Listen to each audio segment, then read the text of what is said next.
Hey guys, Jay, welcome back to the channel. you know, ever since I started this channel, I first started this channel without an intro, so that's the first thing I think I should mention. But when I made this channel, I decided that it was going to be an anime channel, right? And I'm still sort of I still love Japanese anime. I still have. I always will. And if anybody hasn't noticed, the full intro of my show, it just has nothing but anime in it, and I never bothered changing it all these years later.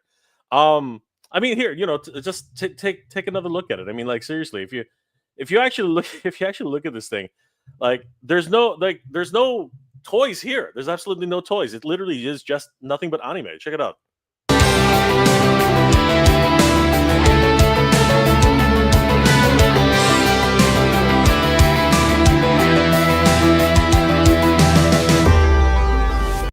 You might also notice a few things. Like I don't know what it was when I first started my channel. I had this weird thing about standing out. I guess I was thinking about what can make me stand out. What is it that I can do to look different, whatever.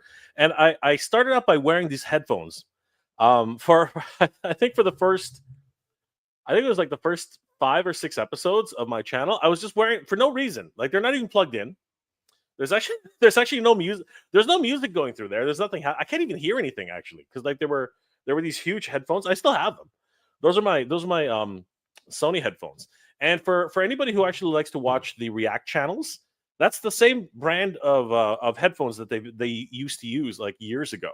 So I used to just have these headphones all the time, and I would just wear them for no apparent reason. I just thought it kind of looked cool. I don't know. I was just doing some funky things. But yeah, I was showing off my laser disc there. You saw like the first one was Bao, and the second one was Vampire Hunter D, which is actually celebrating its I do believe it actually is its 40th anniversary this year. So a lot of crazy things happening. And then and that's Calm from Outlanders. So yeah, I mean I was just doing some funky things back then. I was trying everything, but yeah, I haven't changed this intro. I haven't changed this intro since the first time I actually made it. So, wow, just crazy. And if anybody was wondering, probably nobody wonders this, but the song is an original song by my good friend James from Epic Game Music. He did this amazing arranged song for me, and he actually gave me two versions. So there are actually two versions of the song. Actually, no, there are multiple versions. There are actually like 5 or 6 versions of it. But this is the one I chose. I thought it was really appropriate, and now everybody knows this song for Mega J Retro. But I still find it fascinating that after all these years, I've never actually changed the intro. I was thinking about doing it multiple times, so many other times, and the only reason that really came up as a thought was today. Danny, I did a show with Danny today with Titans Talking Toys, which was a good episode actually. If you guys haven't seen it, it's on Titan Toys YouTube page. He we did it. I played my intro, and he's like, I don't have an intro. I'm like, okay, we're gonna change that, Danny. Because Danny's starting up his YouTube channel, and it's always hard when you start a YouTube channel. You oftentimes you don't know what to do. You don't have a set topic. Obviously, Danny wants to do toys and things like that. But yeah, I just thought to myself, wait a second. Thinking back now, I've never changed my intro. My intro has never has never really changed, and I thought that was hilarious. The other reason I think it came up in my radar is I got a notice from YouTube the other day that yeah, this is my apparently I didn't even know this. Apparently, this is my ninth. Like I think in 2 days or so, this is the ninth year of me being on YouTube as a content creator. I thought that was scary. I thought that was hilarious. I was like, has it really been 9 years? And I look back at my very first video, and yeah, it's been about 9 years since I started actively making videos for YouTube. I'm pretty surprised by that. It was really quite a shock. Now, when I first made my account for YouTube, that was like back in 2012. So it's been a lot longer since I've been on YouTube. But since I've actually been making content for YouTube, it's been about 9 years, and I'm surprised. That means that next year is going to be my 10th anniversary for being here on YouTube.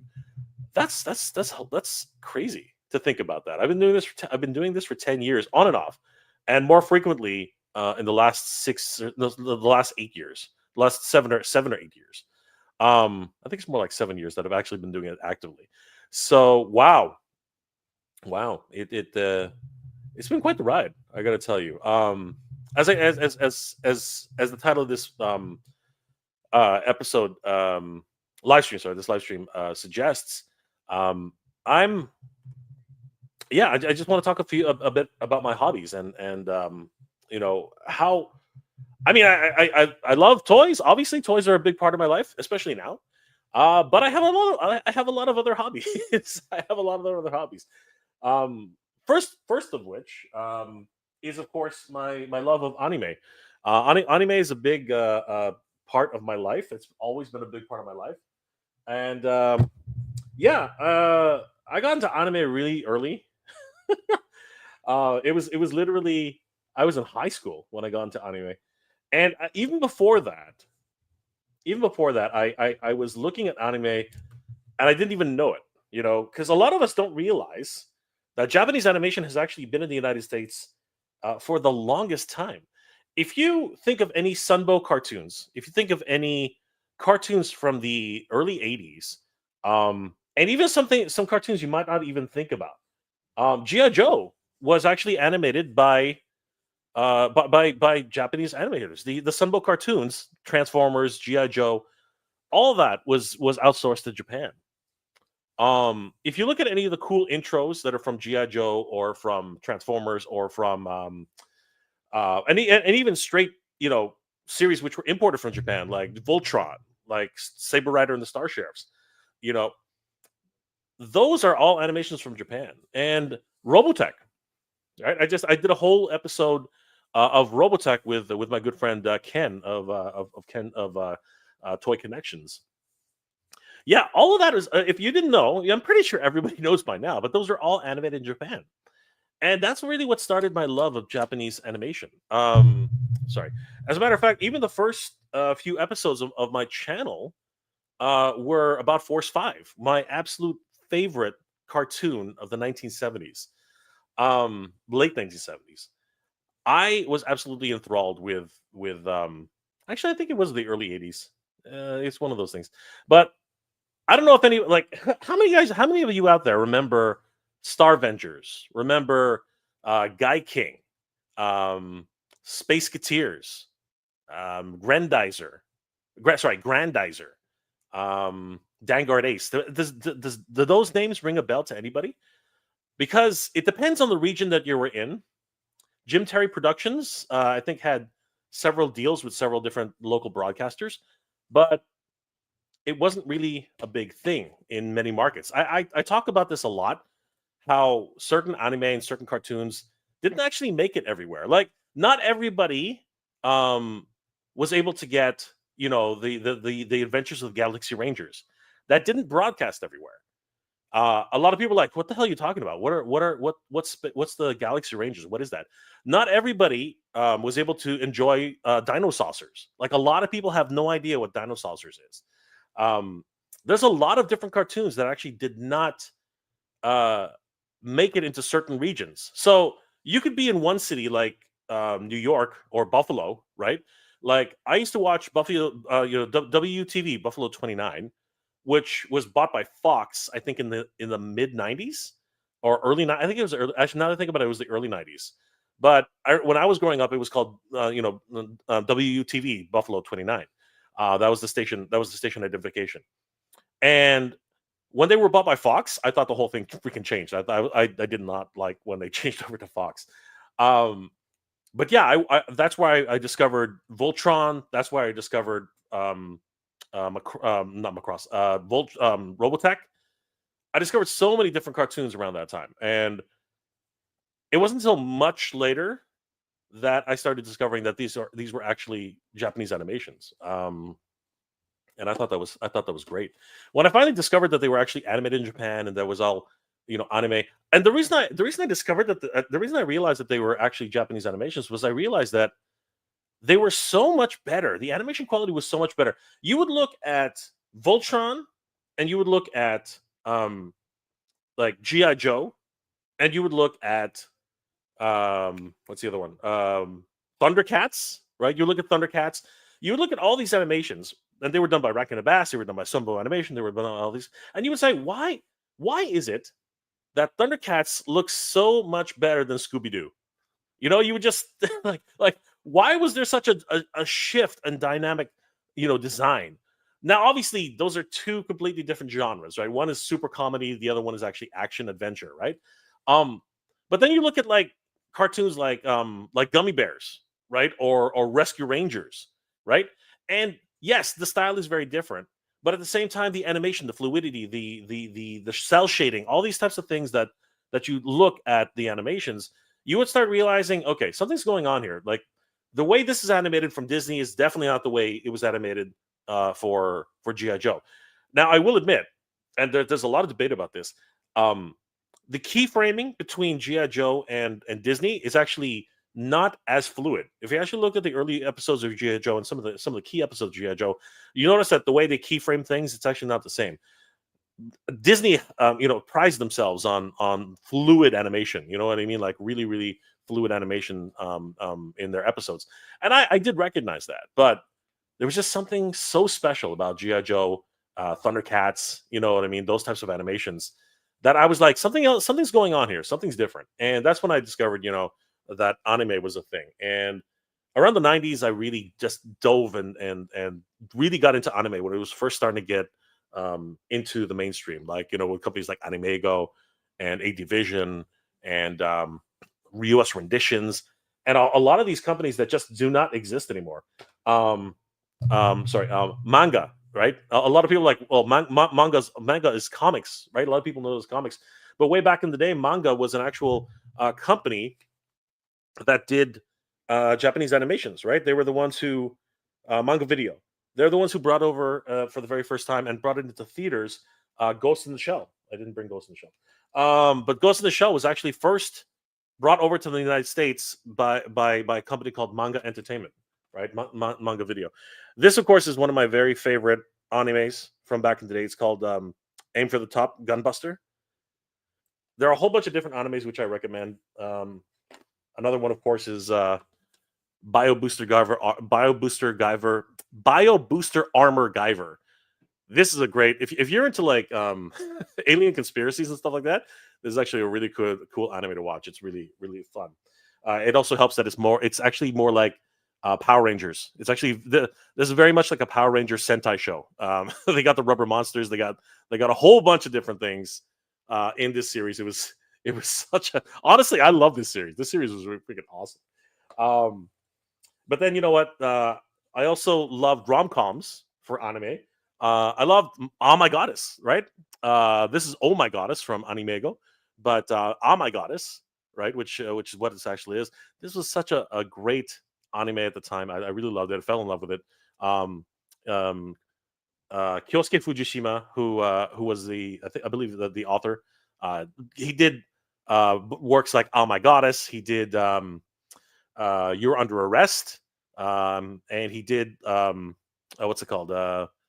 Ex Driver, right? So a lot of great animes which are remembered very fondly today and are still going. The manga is still going even today, as I understand it. Oh My Gosh is still going on today. Um, and then you have like really deep dramas. Like if you want to really just, and I'm not afraid to say this, if you want to cry and bawl your eyes out, try watching Grave of the Fireflies. This is a ridiculous movie. It was done by Studio Ghibli, and this is let's just say that you have to be mentally prepared to watch this film. This film was ridiculous. But yeah, this was a tearjerker. It was emotionally scarring. Like seriously, like this thing. If you're not ready to watch something which will scar you emotionally, don't watch this film. It's crazy. Um, it's been released multiple times by multiple companies. This one was released by Central Park Media way back in the day. So this was a very, again, these are like classic animes right here. Um, and then one of my favorite creators, Gona Guy, who's still really popular today, created series like Cutie Honey, which is just absolutely it's so it is so cheesecake. It's not even funny. But it's still very, very popular today. There have been multiple renditions of this in live action, in anime, in so many different reboots. But it's basically about a cyborg who's here to defend one family, really, but at the same time, she's just a normal girl who wants to save the world.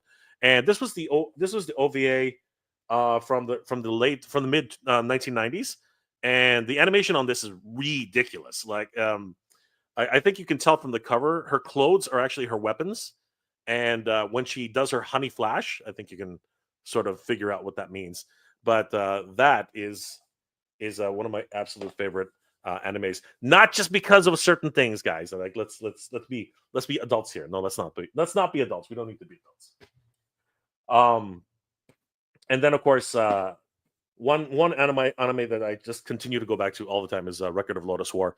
Of course, I'm a D&D fan. I'm so huge to sword and sorcery and everything like that. So yeah, Record of Lotus War, great series, based on a series of role playing novels from back in the day. But I love the series. I love the whole concept of thieves and magicians and mages and priests and elves. And of course, I'm a huge fan of Lord of the Rings. I love Lord of the Rings. Another one of my hobbies, which we can talk about too. But yeah, this is anime was a huge part of my life, man. Like, it was really crazy. But so was equally so was cartoons. Cartoons was just a big part of my life, and really helped shape this channel. As a matter of fact, one of my all-time favorite cartoons by Don Bluth, the former animator at Disney, but then he ended up going into his own company and making some crazy stuff like Secret of Nim. The Secret of Nim. If you guys, who doesn't know the secret? This is freaking crazy. By the way, it's VHS. By the way, I found this at a Goodwill. Actually, no, I found this actually at a different thrift store. I can't remember the name now. But I found it at a thrift store for only $1.99. I can't believe it. I was so awestruck when I found this for $1.99 at a thrift store. I think I have it on. I think I have it on video. I really should release it sometime. But this is one of my absolute all-time favorite films. If you guys haven't seen The Secret of Nim, please buy the DVD.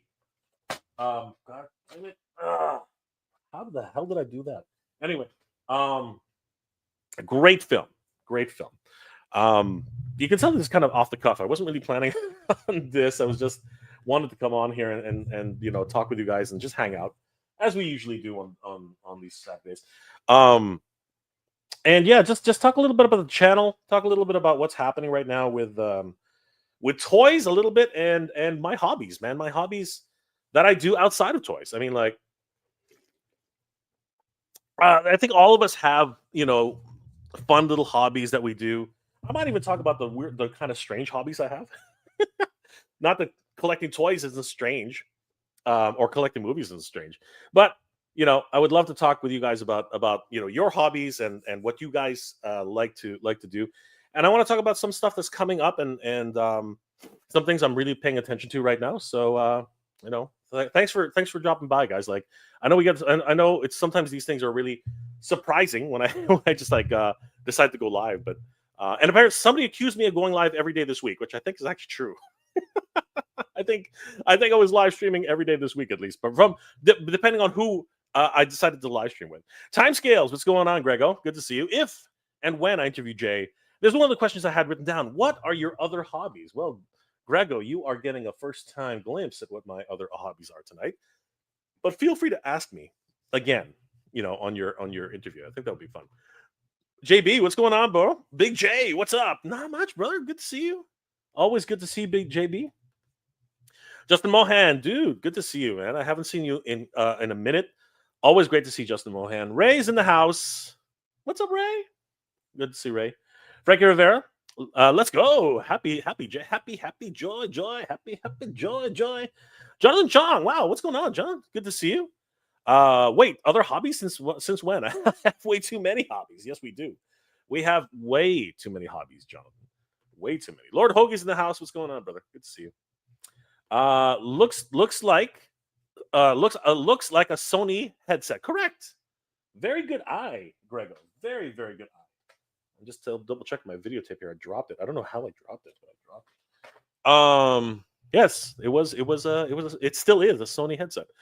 Clint Jorgensen, Jay, do you watch or play Pokemon? No. Pokemon was literally, and I do mean literally, just after my time. I moved on from the Game Boy to the PlayStation. No, sorry. What am I talking about? I moved on from the Game Boy to Super Nintendo, from the Super Nintendo to the Saturn. From the Saturn, I moved on to the PlayStation. From the PlayStation, I moved on to the no, from the PlayStation, I moved on to the Saturn. From the Saturn, I moved on to the PlayStation 2. From the PlayStation 2, I went to 3, 4, and so on.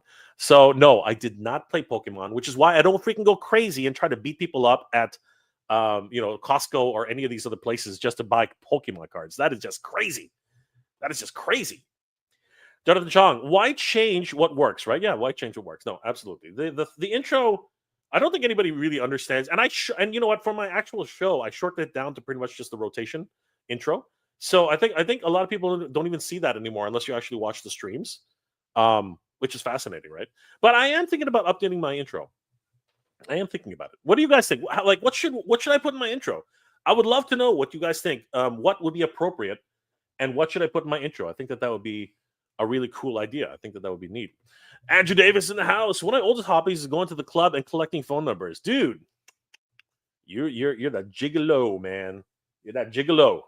You're that pimp. You're that pimp boy.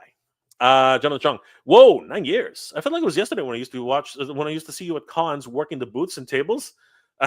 What the hell, Jonathan? You've been stalking me. Maybe it doesn't feel that long to me because I still work at the booth for Anime Store. Oh, Jonathan, we go way back, bro. We go way back.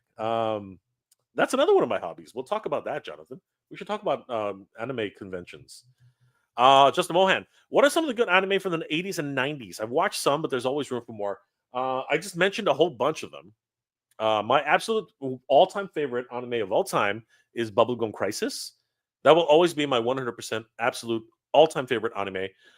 Gal Force is another one. Anything by Keiichi Sonada is actually really good. Gunsmith Cats, Gal Force, like I said, Bubblegum Crisis.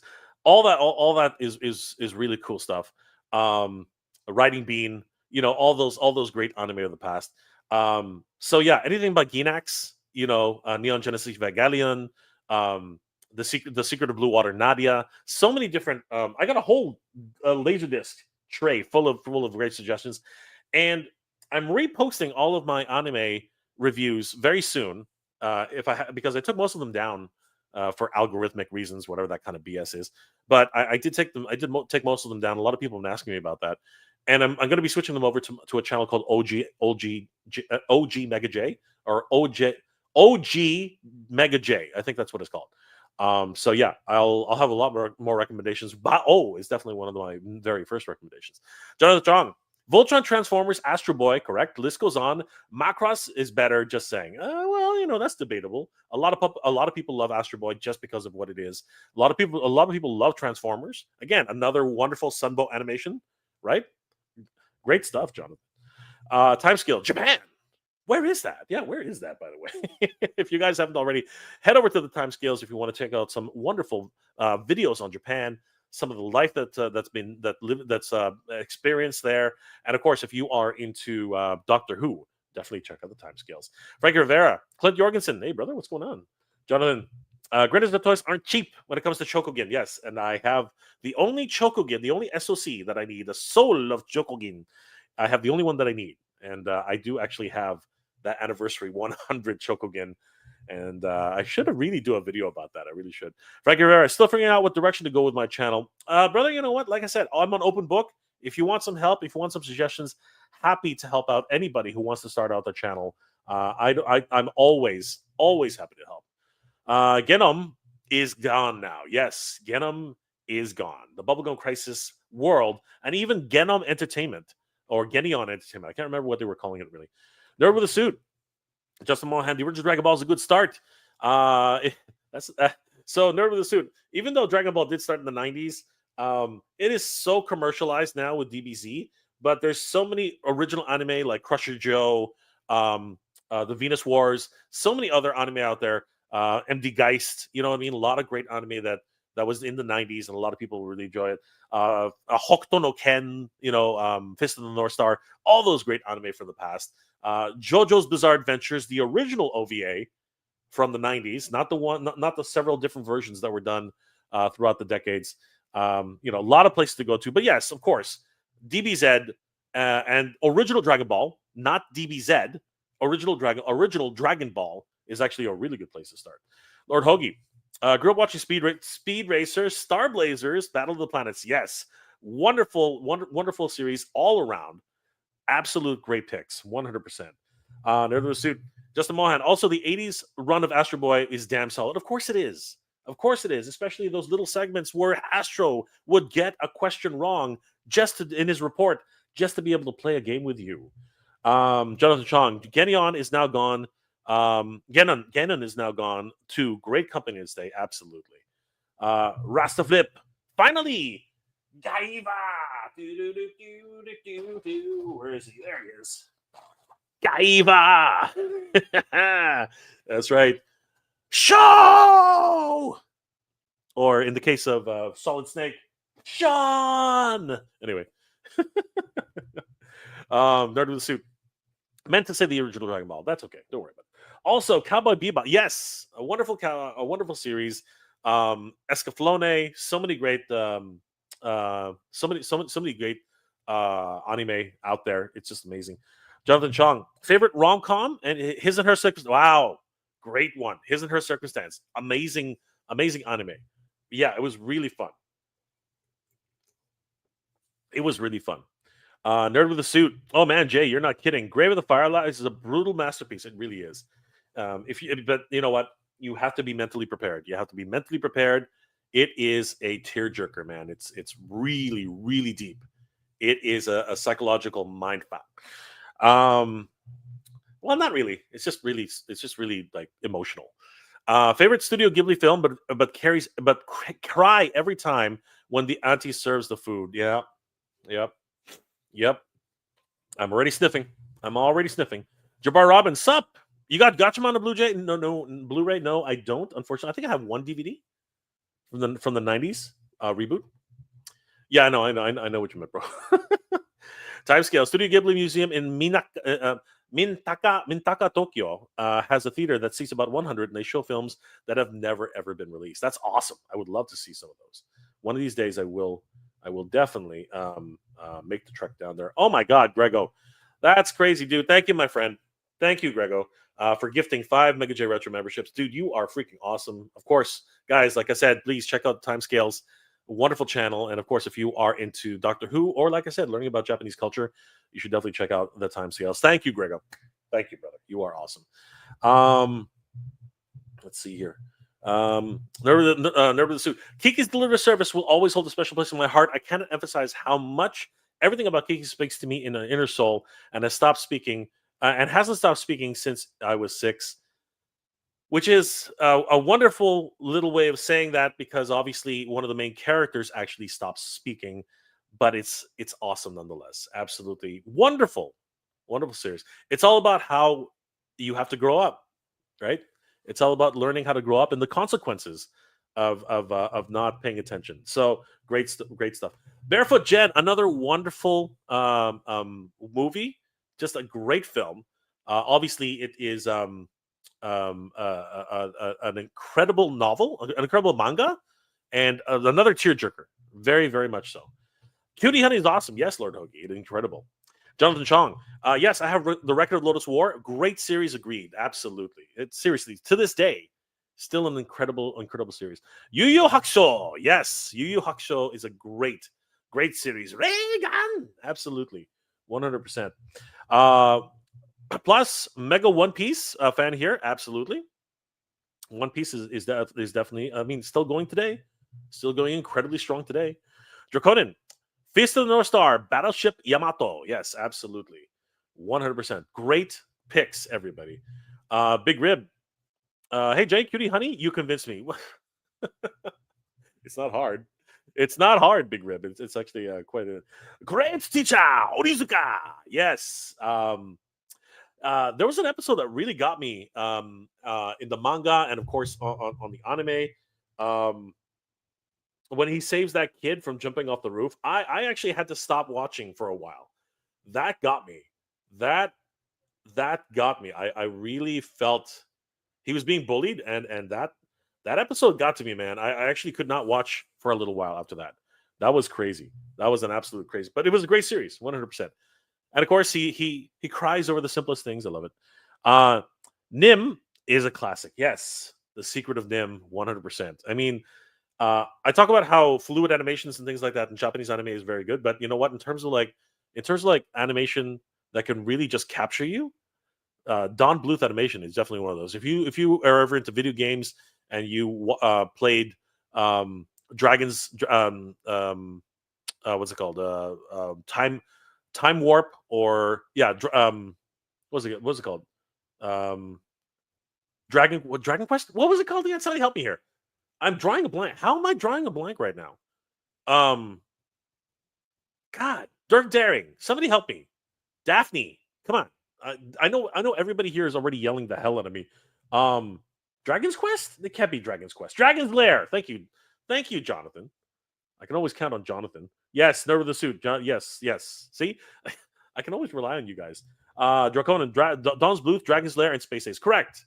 See, all of the look at these guys. Look at these guys. Look at them. They know what they're talking about. When that's guys, don't grow up. Okay, don't get old. Don't get old. Please don't. Yes, Grego.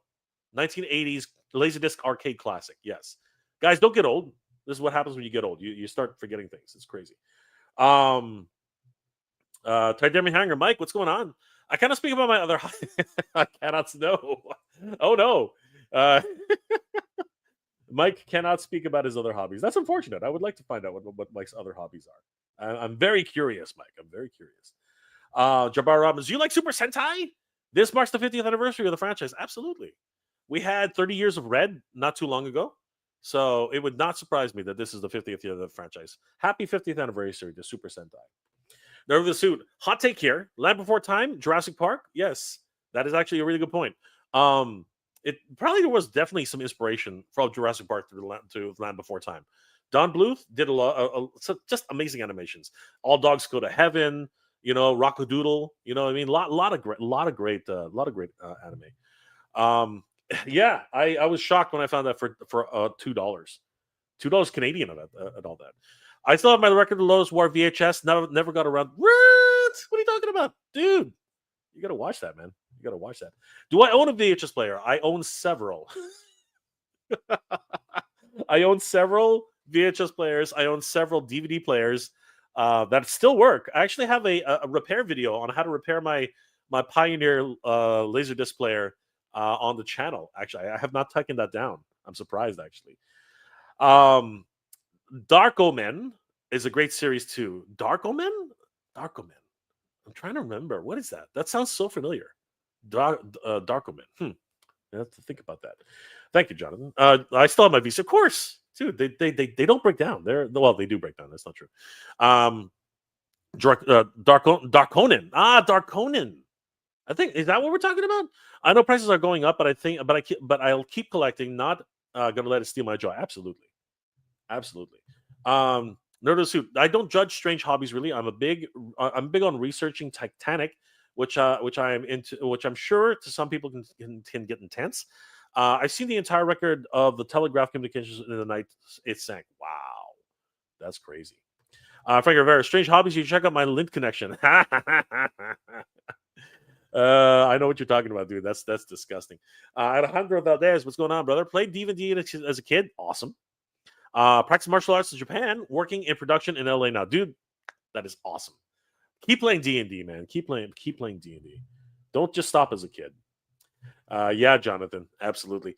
Ian Valdez, what's going on, my friend? Buenas noches, saludo desde Mexico. Oh man, good to see you, brother. Thank you for watching. Muchas gracias, mi amigo. So great to see you, brother. Thank you so much for being here and watching. I really do appreciate it. Muchas gracias, mi amigo. Really great to see you. Nerd with a suit. Oh man, Pokemon was so much of my life. Me and my friends, both old and recent, still loved it so much. My favorite is Rhydon. Nice. I have no idea who that is. I think it's a Pokemon, right? Draconin. Jay, you ought to consider a moderately priced preloaded handheld emulator packed with tons of systems and games for cheap. I have several emulators. I have a Game Boy emulator, classic Game Boy. It's actually black and white. I have several emulators, and of course, I have ROMs on my computer. I mean, everybody does, right? Not that anyone should believe what I said because you can't prove it. But yeah, no, for sure, absolutely. Timescales, just keep the same intro. Maybe redo the music with some bass, some bass. I don't know. I kind of like it. I might do something else though. We'll see what happens. Nerd Soup. I think Transformers Armada still counts as anime too, even if it was a collaboration between Western companies. Despite its numerous rough edges, it still is my top 3 Transformers show. Beast Wars is actually still, very much considered part of the canon. The Japanese have adopted it, and they still make toys out of it today. Yes, Robotech versus Macross. I got you. The SDF one, absolutely. Okay, I'm gonna start moving. Hajime no Ippo. Yes, great anime. Absolutely. Um, Sir Sir Gilric Cage Esquire. I think I got that right. Sir Gilric Cage Esquire. Greetings. I love the way you say Chokugin, Mega J. I try. Chokugin. Actually, that says Chokojin. Did I say Chokojin? I thought I said Chokogin. Anyway, whatever. Good to see you, Sir Gilric. Draconin. We had most of these anime, if not more, in Hawaii years before it went mainstream. Awesome. And you're right. Some of the great anime, which is already in English, definitely came from Hawaii. Ian Valdez. Brother, you know what? I actually don't speak Japanese. Sorry, I'm Spanish, but I'll do my best. ¿Sabes cuándo será la fecha de Gem and the Holograms? I'm gonna pretend like I know what they say. I love Gem and the Holograms, and I don't know. I watched it as a kid with mostly with my girlfriend, and that was reruns. No, sorry, I lie. I didn't watch it as a kid. I watched Bigfoot as a kid. I would occasionally watch an episode of Gem just because I was bored, but I really started getting into it with my girlfriend when we were in college. She loved Gem. She had all the audio cassettes. She had many of the dolls, and I got hooked for a while. I got into Pizzazz. I got into the Misfits. I got into the stupid drama with Rico. A lot of crazy things that happened in that series. I don't know how they kept the drama up. It was just like a soap opera every single episode. It was weird. But yeah, no, I did really enjoy Gem of the Holograms. And I don't know. I don't know if they're going to make a new series or if the dolls are just going to be the only thing that comes back. I really don't know. I hope they do the entire line. I really do. I hope they do all the Misfits. I hope they do all the holograms. I hope they do everything. I hope they do. I hope they bring synergy. I hope they actually make the synergies playset. I think that would be great. Kenzo's Creations. What up, Jay? Guys, if you haven't already, check out Kenzo's Creations on YouTube. Great creator. He's the only one with an Adora action figure. It's great. You've logged on some freaky hours on YouTube this week. God, dude, you have no idea. You have no idea. But,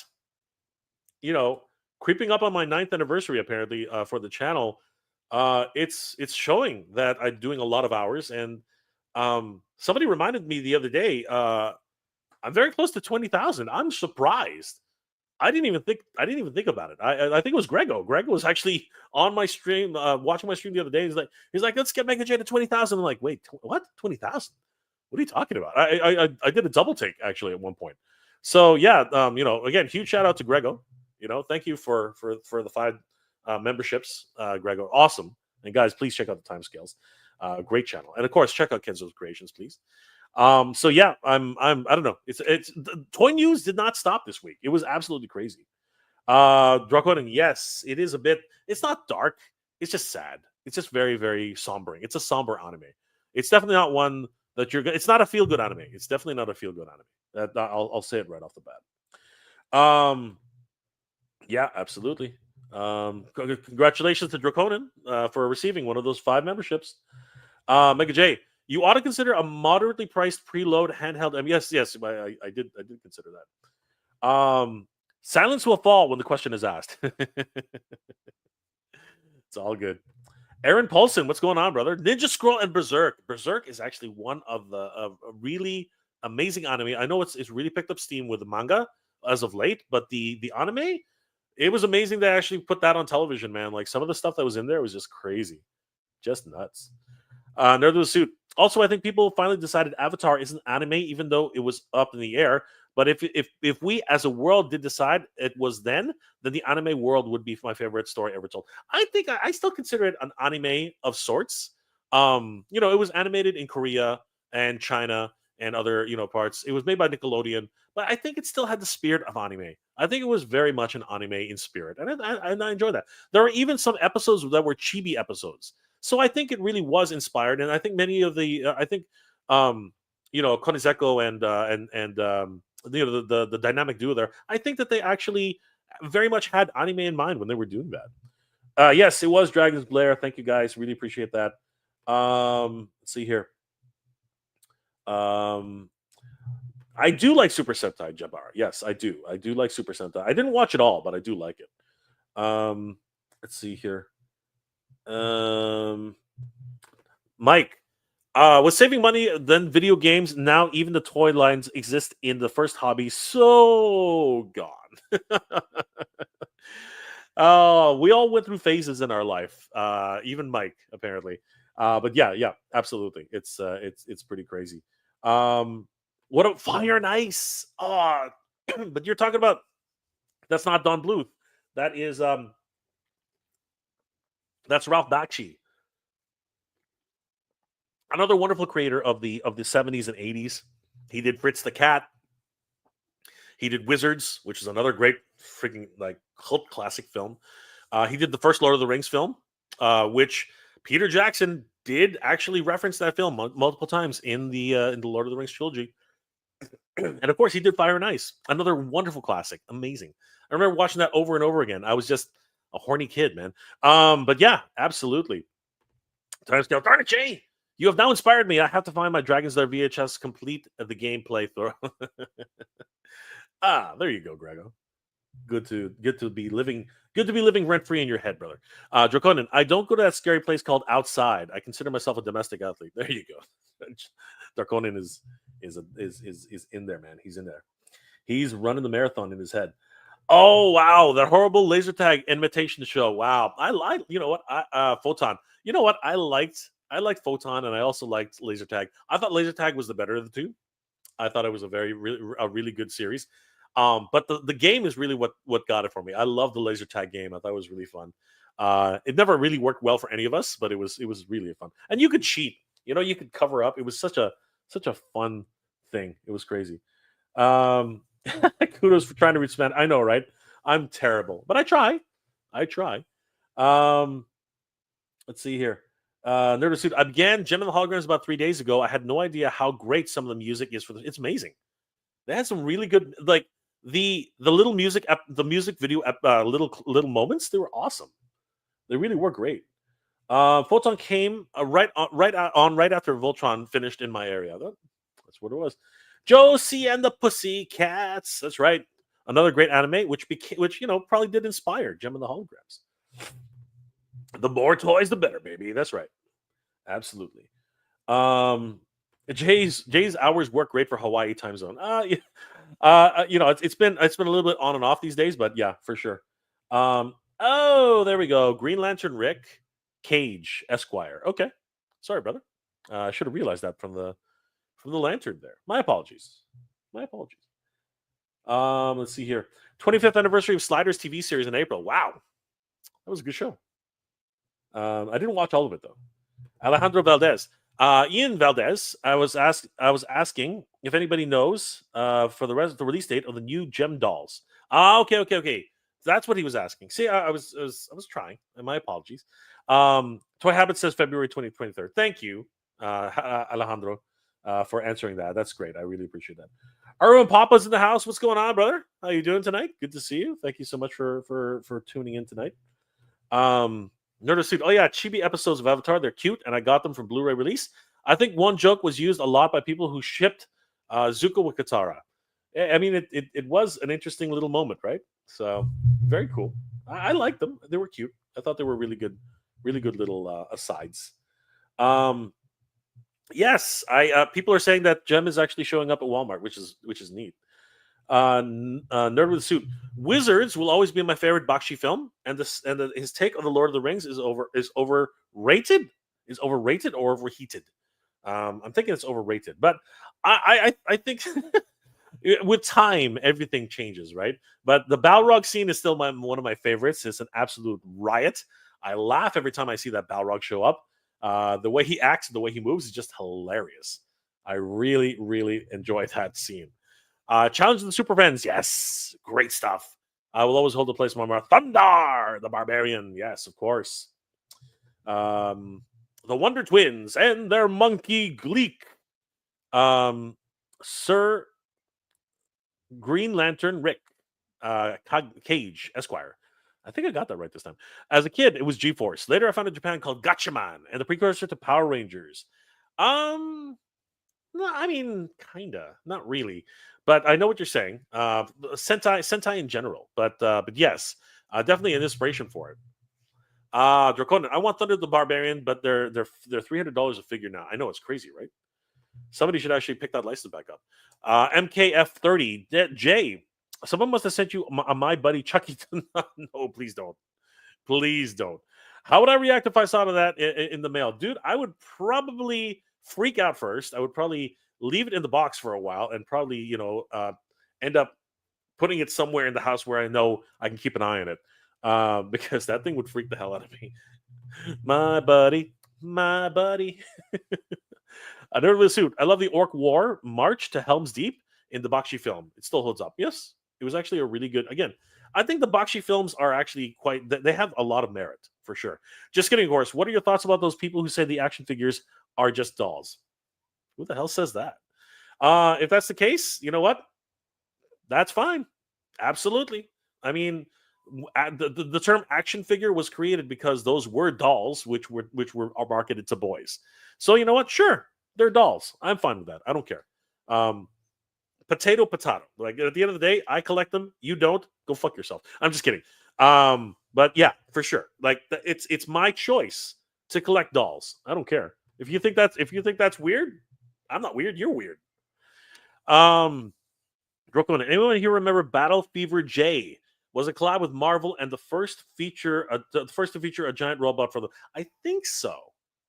I think I know what you're talking about. But is that true? I thought that there was another Marvel comic which featured Transformers. No, yeah, I think there was no, but there was another Marvel comic. I think it was in the early '80s that had giant robots around the time of Voltron. I think. Are we thinking about the same thing? Was it Battle Fever J? Let me know. Let me know, Dark Conan. Alejandro. I love the live action Captain Power TV. Oh, dude, love it. Such a great show. Mattel still owns the IP. I would love to see that toy line in Motu Origin Scale crossover. I am so hoping that they can incorporate the gimmick again. I loved the whole idea of shooting the TV. I thought that was a great idea. I'm pretty sure today they would use an app or some other BS like that. But I think there's just a wonderful, magical simplicity about shooting a laser light onto the TV. I thought that was so great. Steve Vendetta. We all know Rita Repulsa is really Yoko Ono. Oh my God. Sorry guys. I'll take that under advisement there, Steve. Draconin.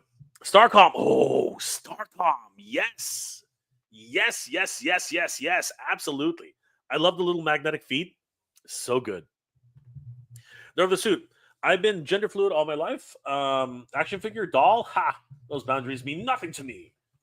If I like it, I like it. Exactly. Well said, nerd with a suit. Well said. Absolutely. I totally am on board. Draconin. Until Battlefield J, Super Sentai teams had to combine vehicles, but not a full giant on robot. Wow. I can't really recall that too much, but I will definitely have to look it up.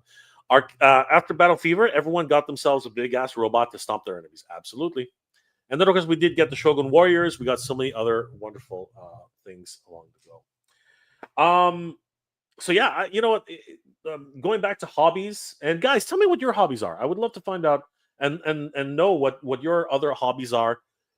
And and I'm interested in if you and if you're gonna say collecting toenails and make funny little jokes like that, that's fine too. But really seriously, tell me some of your hobbies. I'd be very interested in learning more about that. Um, Another part of my life, even today, it's been a while, but even today, was in comic books. I loved collecting comics as a kid. I talk a lot about how my very first experience with Marvel comics was Fire Lord versus Spider Man. I remember reading that book, and it really hit me. It really hit me as a kid. The storytelling was so well done. The movie, the sorry, the I said movies. The illustrations were just so well, drawn and paneled. The flow of the book was amazing, and the whole story of fighting through adversity and leveling up. I think today we would call it leveling up for Spider-Man. You know what I mean? Because one of the heralds of Galactus, the Fire Lord, who you're not supposed to be able to beat as a regular friendly neighborhood Spider-Man. That was just not in the cards, right? But somehow Peter Parker pulled up his big boy pants and just mother effing did it, man. It was a great storyline. It was a great episode for Spider-Man, and it really did lean into the idea that there's more to this version of Spider-Man than meets the eye. And I remember picking it up as a kid and thinking to myself, is this a new superhero? Right? Because I knew, from popular culture, from television, who Spider-Man is. Everybody knows who Spider-Man is. He always wears red and green. That's red and green suit. He climbs up walls. He has super strength. He can, swing on vines. Right? Again, another wonderful Ralph Bakshi cartoon from the 1960s. Right? The Amazing Spider-Man, along with Rocket Robin Hood. So I knew who Spider-Man was, but then I started reading this, and in my head I always called him Cobweb. I don't know. That was just me as a kid. I always just sort of made up names for these guys. So I remember when I first saw him, I didn't even know who he was. I was like, "Oh, is that a new superhero? That must be Cobweb, right?" Because Spider-Man, Cobweb, right? So I would just continuously think in my head that this guy's name is Cobweb, and then I started reading the actual book. I can't remember the issue yet, but it was him versus Firelord, and I remember what it really did for me as a kid with comic books. And I really thought at that time, I was like, comics are freaking amazing, man.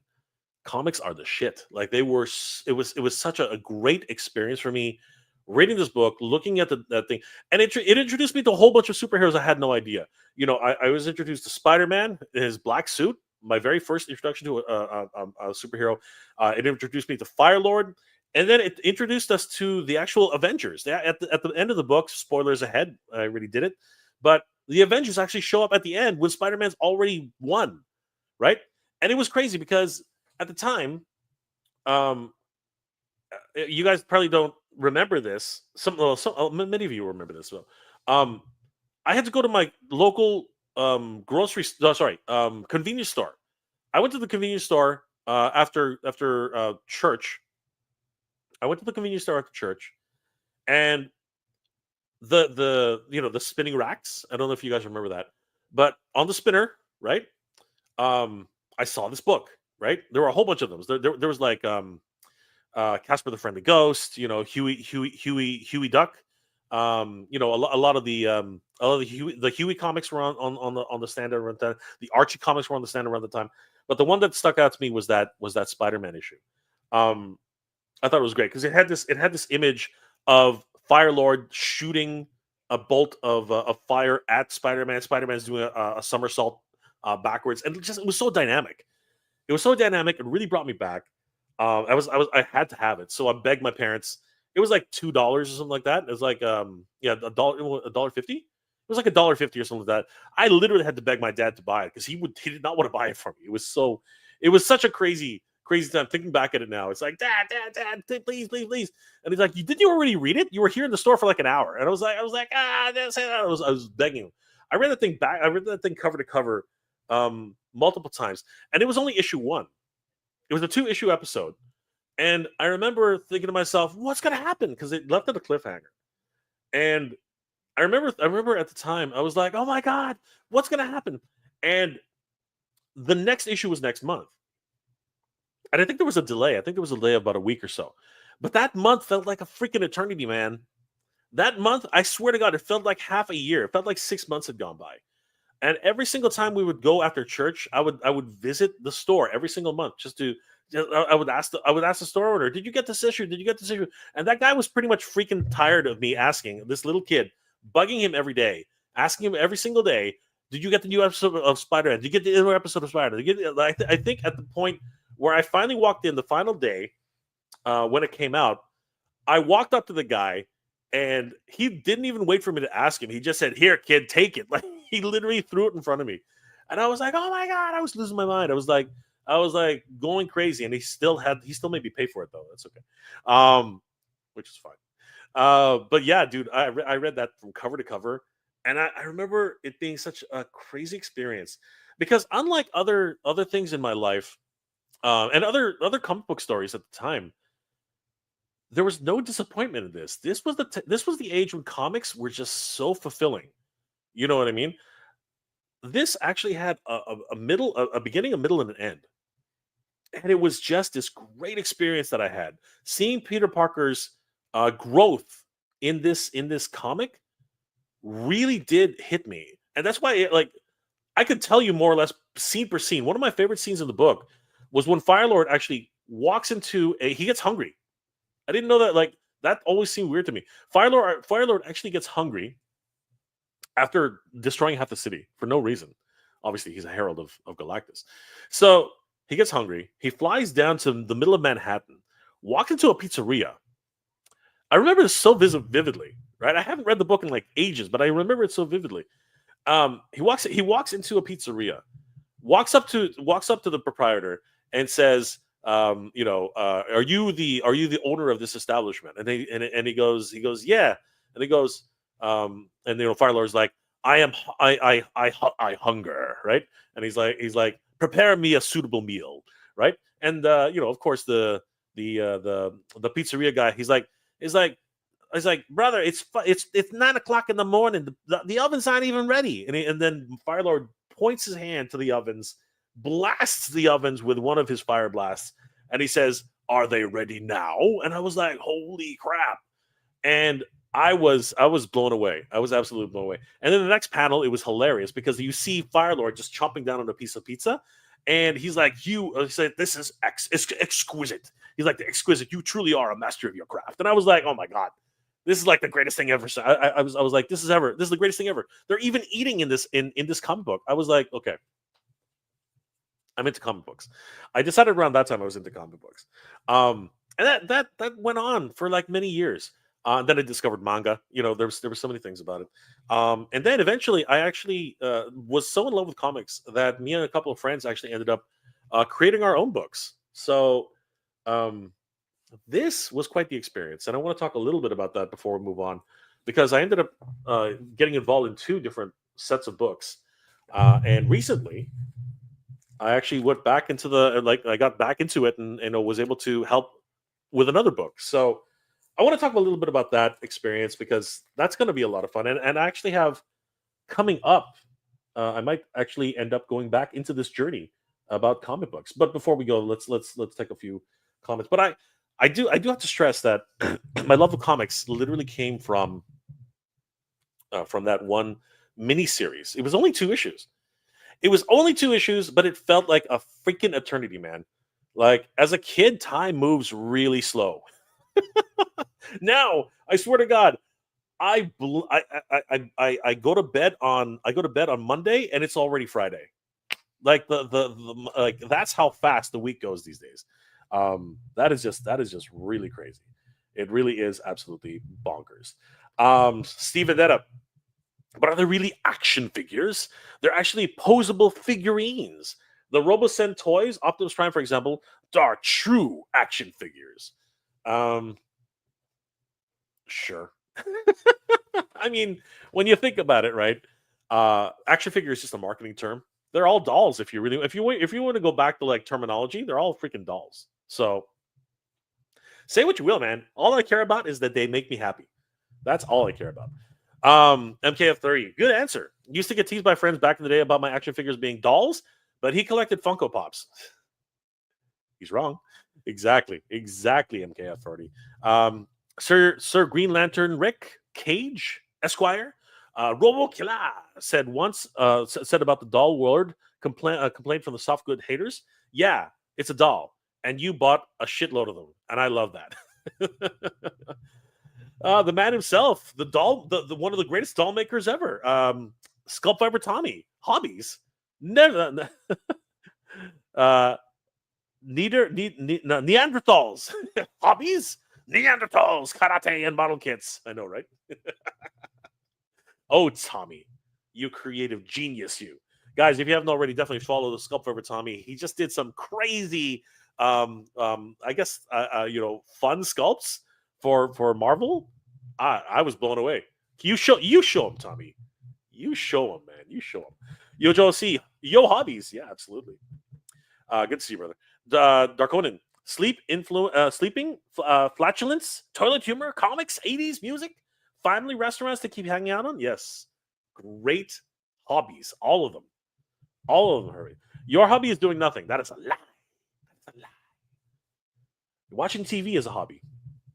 Northern Suit. I love to research the history of RMS Titanic. Yes, the life of John Brown. I went to Harper's Ferry on the first time in 2023, and it was an experience I will never forget. I knew how the raid went. Wow, that's crazy. RC Blue. Is that a hobby? Is that a hobby? Darkonin. I'm good. I'm good at sitting in one place and breathing hard. Well, you know what? We're all good at something. Let's see. Did you know that that birds are dinosaurs? They never stopped being dinosaurs. It's more accurate to say non-avian dinosaurs died out during the mass extinction. I still, you know what? I'm gonna be that guy. I still think that terrible lizard is exactly what it means. They are terrible lizards. That's just me. I was as a kid, I was raised to believe that they were lizards, and I cannot separate myself from that. I know that's probably the unpopular opinion right now, but that is what I stand by. I believe that they're still terrible lizards, um, and that's actually what I believe. I believe that dinosaurs are terrible lizards. Um, Draconin. When I was growing up, comics were such a great escape for me. I didn't care that none of the heroes looked like me. It still it doesn't. You know what? I'm just gonna seriously. I was not like kids were the target audiences, and it doesn't matter. You can always see anything. Your heroes are who you make of them. Okay, it doesn't matter what color skin they have. It doesn't matter that they're women, that they're men, that they're they. It doesn't matter. If you look up to somebody and they are your hero, that's because they're your hero. That's what I believe. And you know what? There's nothing wrong with aspiring to be like a person who doesn't look like you. There's nothing wrong. There's nothing wrong with that because you can be a better version of your hero. That is something I think everyone should take to heart. You need to be the hero that you want to be. That's what's more important. Thank you for that, Darkonin. Silver Tommy, yes, dinosaurs are real life dragons and monsters. Exactly. I agree. I totally 100% agree. There's a missing link in there somewhere, but they had wings at one point. On Tyrannosaurus Rex. Darkonin. I just wanted the comics to keep the best artists and writers on the books as long as possible. I hate it when they take it off the books without finishing the story arc. I know it does happen, but you know what? There are timelines to be done. That is a problem. Tommy. Yep, I have tons of dinosaur books. Ankylosaurus is my favorite. I don't know if I even pronounced that right. Mace Tail. Yes, I love those things. They were like little batter little tanks with like mace tails. It was so great. Um, Bird claws still have dino feet, scales, and all. Yep, I get you, but I stand by what I said. I'm not taking it back. Sir Green Lantern Rick Cage. I remember the comic racks at 7-Eleven before they were comic shops. Cartoons and comics are the siege, are the sage, are the sea, are the siege drug into my mighty massive superhero doll collection. Handbook of the Marvel Universe inspired. Absolutely. Steve Vendetta, what did the Dalai Lama say when they asked for toppings he wanted on his pizza? Make me one with everything. A good one. I like that. That's actually really good, Steve. Shao Kahn is in the house. What's going on, brother? How are you doing tonight? Rom the Space Knight, yes. Was a B-list character, if not a C-list character, but I enjoyed the comic series. Looking forward to the action figure. Absolutely. When he teamed up with Iron Fist and Luke Cage, that was a great time. And he met up with the freaking Fantastic Four, who got him back into space. What a storyline, man. What an absolute amazing storyline. I love the way they're sneaking around New York City just to get to the Fantastic Four, just to get to the Baxter Building. It was hilarious. MKF30. Comics are great, especially the older ones. Who's your favorite DC character? Superman, Batman, or perhaps neither? Someone else? Some people feel the Flash is way overpowered. I'm always going to default to either Superman or Batman. I mean, I grew up with those guys, right? I grew up with those guys. I always was more partial to Superman when I was growing up, but then obviously, now the popularity with Batman being a mortal among gods. I mean, there is that allure, right? That darkness in him. So yeah, it's always going to flop between those two. But honestly, I love Wonder Woman. I love all the original what's it called? Super Friends. I loved all those guys. The original Justice League. I love all those guys. So it's really hard for me to say if I have a singular favorite. So I'm just going to say that it's between Superman and Batman. Those two, they literally are like Zeus and Ares. You know what I mean? Sorry, I guess it would be Zeus and Poseidon, right? Because Ares is the son of Zeus. Yeah, I'll go with that. Let's see here. Andrew Davis. Jay, you grew up in the Philippines and then moved to Canada, right? I did not. That's an interesting question. So I was born in the Philippines. I lived there for a number of years. But, and here's a fun fact. I went to a Montessori school where they spoke only English. So for the better part of my life, I didn't speak too much Tagalog. I actually speak more Tagalog now than I did back when I was a kid. I actually learned Tagalog because I wanted to learn more about my heritage as an adult. So I forced myself to speak to my mom whenever I went home in Tagalog, and I still do that today. And I really appreciate that as an adult. I can't read in Tagalog. I just can't. I can't write in Tagalog either, but I can speak. I can have conversations. I can converse. So my early childhood was weird because we lived a couple of years in the Philippines when I was born. Then we moved to Canada for a couple of years, and then we moved.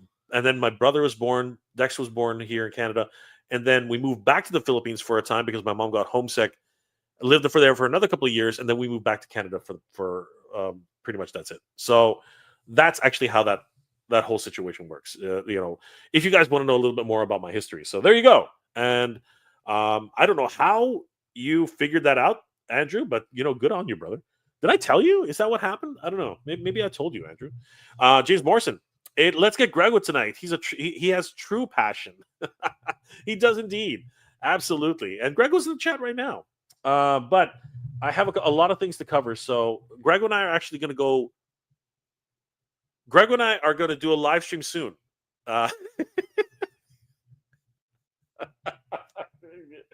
Yeah, Greg and I are going to do a live. Jeez Louise. Greg and I are going to do a live stream soon. So Greg and I will be seeing a lot of each other, and you guys should definitely check out the timescales, 100%. So, but yeah, I got a whole bunch of things to cover tonight. So I got to kind of I gotta kind of stay on track. We got a mission to get. We got a mission to go through, guys. We got a mission to go through. Skull Fighter Tommy. Plus, all the new evidence of feathered dinosaurs and raptors. Amazing time. You can show me whatever evidence you want. I think I'm not a flat earther. I'm not one of those guys. But I still, because again, I was raised with knowing that and dinosaur still means terrible lizard, even to this day. They need to, if they're gonna freaking if they're going to if they're gonna keep if they're gonna keep using that terminology, right? Then they have to consider whether or not they still need to be called dinosaurs. I think that's fair. Okay, I think that's actually fair. We call them terrible birds or something along those lines. Because right now, if you say dinosaur, you are literally saying monstrous lizard, terrible lizard. Okay, so I stand by that. All right, that's just me. Again, I'm just being an old fogey. It's like trying to like piss and vinegar, all that crap. Right, that is me. Okay, so that. That's my old privilege. I'm just kidding. How's it, brother? How's it, brother Nolan? Good to see you guys. Everyone, Papa is still in the house. Good to see you guys. Self ever Tommy. I've seen the remade accurate Jurassic Park. Way fun. Honestly, I know it's a lot of fun. I've seen what you're talking about. I still like the scary dinosaurs. Come on. I want to see a Tyrannosaurus Rex with really big chompers, man. I really do. Let's see here. Nerd with suit. People think Mattel marketing She-Ra as more of a feminine dolls instead of embracing the idea that girls actually did like action figures, epic stories like He-Man, and wanted to embrace the butch. I realized today I was seeing autism in a lot of my favorite heroes. I wanted to be like, that's fine. That's so good. Why not? It's great. Let's see here. Andrew Davis. Wrestling as a hobby turned into a true life passion. I checked out the new movie Queen of the Ring about Mildred Burke. Is freaking awesome. I saw the commercials. Is it a really good film? Because it looks interesting. It looks It looks fascinating. Josie, unfortunately, as a kid, I hated reading, but became a good artist. That's awesome, dude. I always wanted to be a comic book artist, but I ended up writing a couple of comics myself, and I had a lot of fun making these with my good friend Marvin Mariano, and I've always wanted the chance to remake these, and I might actually end up doing that. Then I want to talk a little bit about the other comics that I was involved with. Let's see here. Steve, Jay, if you just start seeing eggs pelting the windows over there at Titan Toys, don't worry, it's just me. I'll come out to meet you, Steve. I don't care if you're 6'2". I will definitely take you on. No problem. We'll have an egg fight right in the middle of the parking lot. Scalp Viper Tommy. Ooh, similar. I went to an American school based on base in Japan growing up. That's awesome, dude. My dream is to go to Japan still. I still want to go to Japan so badly, just at least for a small visit. I just want to go once. Grego, adopt me, okay? We'll go together.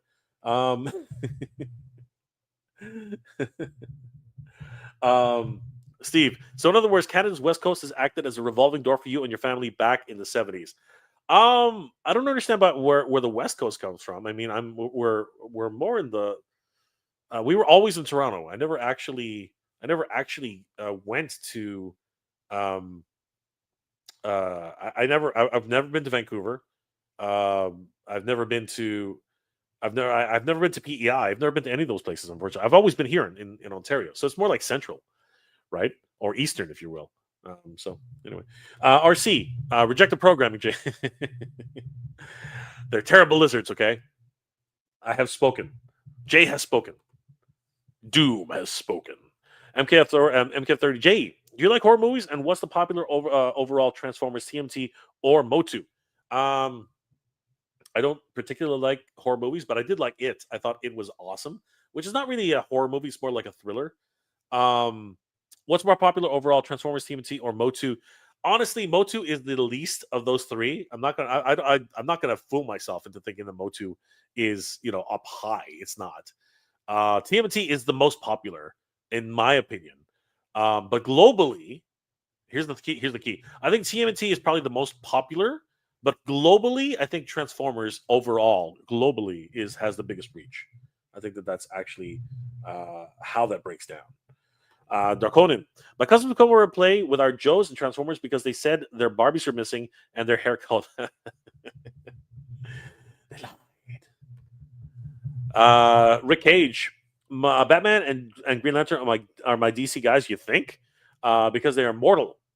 Batman because he's from a pulp era mystery men like the Shadow, who my mom introduced me to. She was born in 1933. The Shadow was a great character. The same thing with you know what's it called, the Phantom, the Shadow. All those great superheroes from the past. So much fun. Skullfire with Tommy. If you think about it, superheroes and supervillains, their powers and traits spawn from their hobbies. That's awesome.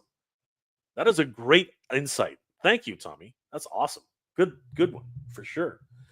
Nolan, hey, what's going on, Nolan? Didn't realize you've never been to the West Coast, Jay. I've never been to the East Coast provinces. Always wanted to go one of these days. Yeah, I've always I want to go. I want to visit Ken. In BC, I definitely want to visit Ken.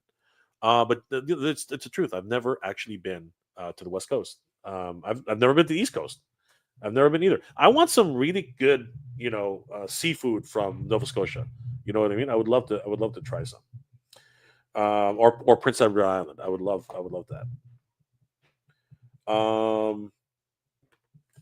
Yeah, but to get to the Philippines, didn't you have to fly across Canada over the Pacific, hence crossing over the West? I think it depends. Um, does it like? I think you're right because we had a stopover in Japan, which I that was my only time visiting Japan. I was in an airport, and at the time I was so young I didn't care. I was just really tired after a 24 after a 19-hour flight. So I was so restless I didn't care if I was in Japan or not. Um, and then it was just another 4 hours to the Philippines or something like that. So yeah, maybe you're right. I haven't really thought about it. Yeah, I haven't really thought about it. And over the suit.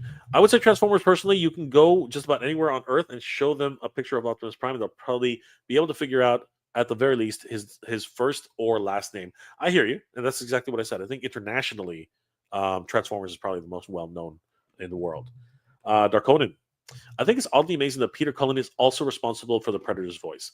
That's neat, but as Pixel Dan once said, he's also the voice of Pac-Man's cat. That's hilarious. MFK30.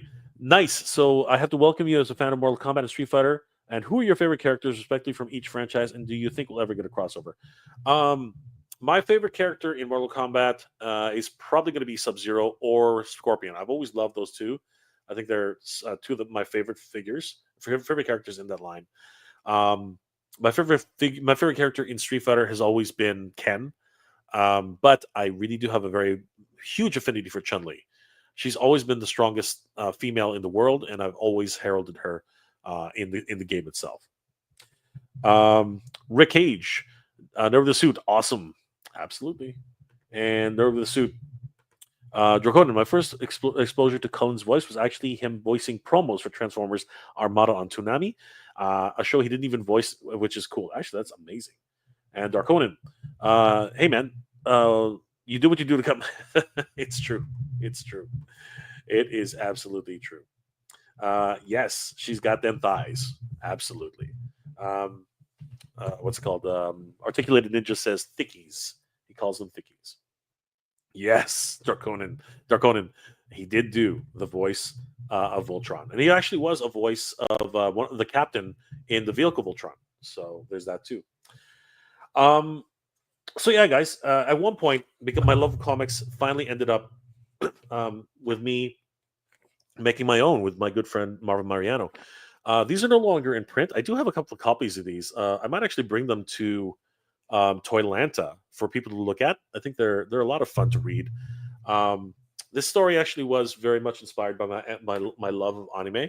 It's not a manga specifically, but you can see the anime influences. I mean, you see the big round eyes. But this was a lot of fun to make. I dabbled in writing this story about a boy who was trapped in another world, Earth.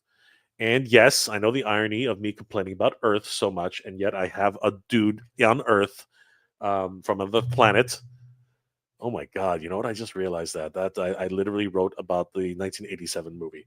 Anyway, um, God, I am such an idiot. But yeah, it's about it's your typical manga story about a boy and a girl being friends and having a platonic relationship where one of them really likes the other but doesn't realize it. Again, I was influenced by a lot of anime, but then of course he has a darker destiny. He has a destiny, and his father, who is drawn into the same universe on Earth as him, right? They go and he needs to discover his destiny as the heir apparent and to a throne on another world, and he has companions like his loyal dog, but at the same time, his best friend Ada, she's got um, she's got her own destiny and actually a very darker past, and she's always drawn to the moon for some reason. And then of course we start finding out about some very dark individuals who are trying to kidnap Brecht, and for whatever reason, and we find out more about his companion and of course his father, um, and the overall destiny that they share and carry, and just how powerful his little dog companion really is. So it was a lot of fun to write this book. I tried to take a lot of inspirations from many of the series that I loved watching about as a kid, um, and of course there is mecha in it, just because I was so fascinated by mecha back in the day. Gundam, Record of Lotus Wars, sorry, Escaflowne, um, uh, Aura Battler Dunbine. You know what I mean? So many great anime about about uh, about giant robots and heroes and knights, and it was just a really fun book. The Legend of Steel Breed. Um, I had a lot of fun writing this and making a comic book with friends. And I think that's actually a lot of the life lessons that I had to learn here. Um, when you're in a project with I'll just tell you a cautionary tale, guys. When you work with friends, you have to really work with other people's expectations. I think that that's a very big part of being um, creators.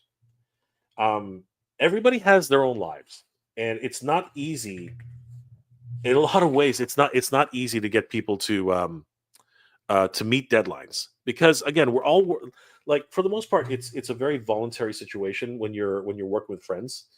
um it would have been a lot easier just to get and hire an artist and a colorist. Yes, it would have been very, very easy. It also would have been very expensive. But at the same time, this was something that I created alongside a friend, right? And we jointly had this in mind. And I really enjoyed the process of actually writing a story and getting people involved. You know what I mean? And I really enjoyed working with my friends Marvin and Adrian and Huey and a lot of people who contributed to this book. Um, and I'm so glad after all these years that I still have, these books, and I'm able to reference them and really look back at them, and learn a lot from my mistakes, because I made a lot of mistakes. Both uh, this is a guy who can barely spell trying to write a book, right? I mean, that's a big that is a big problem in and of itself. I mean, I'm not going to lie about that. I also learned a lot about pacing. I learned a lot about how to recognize when a story is not capturing or moving fast enough. I think that is a real thing that I had to learn really quickly, because these first two books, when I was writing them, they moved quite slow. We never actually got we never actually were able to produce a third book, and it's unfortunate because we never actually got to the meat of the story. And again, that was mainly because I didn't know how to move. I had a lot of things I wanted to say, But I didn't realize that in a comic book format, you have to move quickly, right? You have to move very quickly in comics to really get people's attention and to keep people engaged. And I think YouTube, um, you know, creating content on YouTube really helped me to understand how that works, right? Because on YouTube, if you don't capture people's imagination in the first few minutes, you can lose them as an audience pretty quickly. So I learned a lot of that along the way, and I wish I knew then what I know now.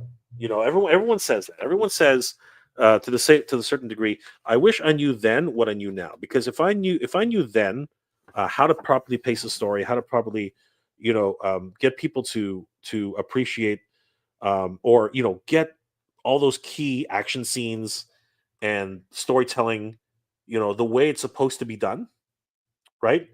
The way successful illustrators and artists and storytellers do that, I think that we would have gotten through. I truly believe that we would have gotten through the entire 5 issue arc very quickly. Um, and you know what? We did learn that actually because after this, after with the experience that Marvin and I had with these 2 books, I ended up collaborating with another good friend of mine, Hugh Rookwood, and um, Corey Core, who ended up creating the Apocalypse 4. And I served as a the um, I made I did most of the production work on this, mostly in the background, a lot of the speech balloons and things like that, and of course the because I work in graphic design, I did most of the layouts, and actually did the pagination and all that.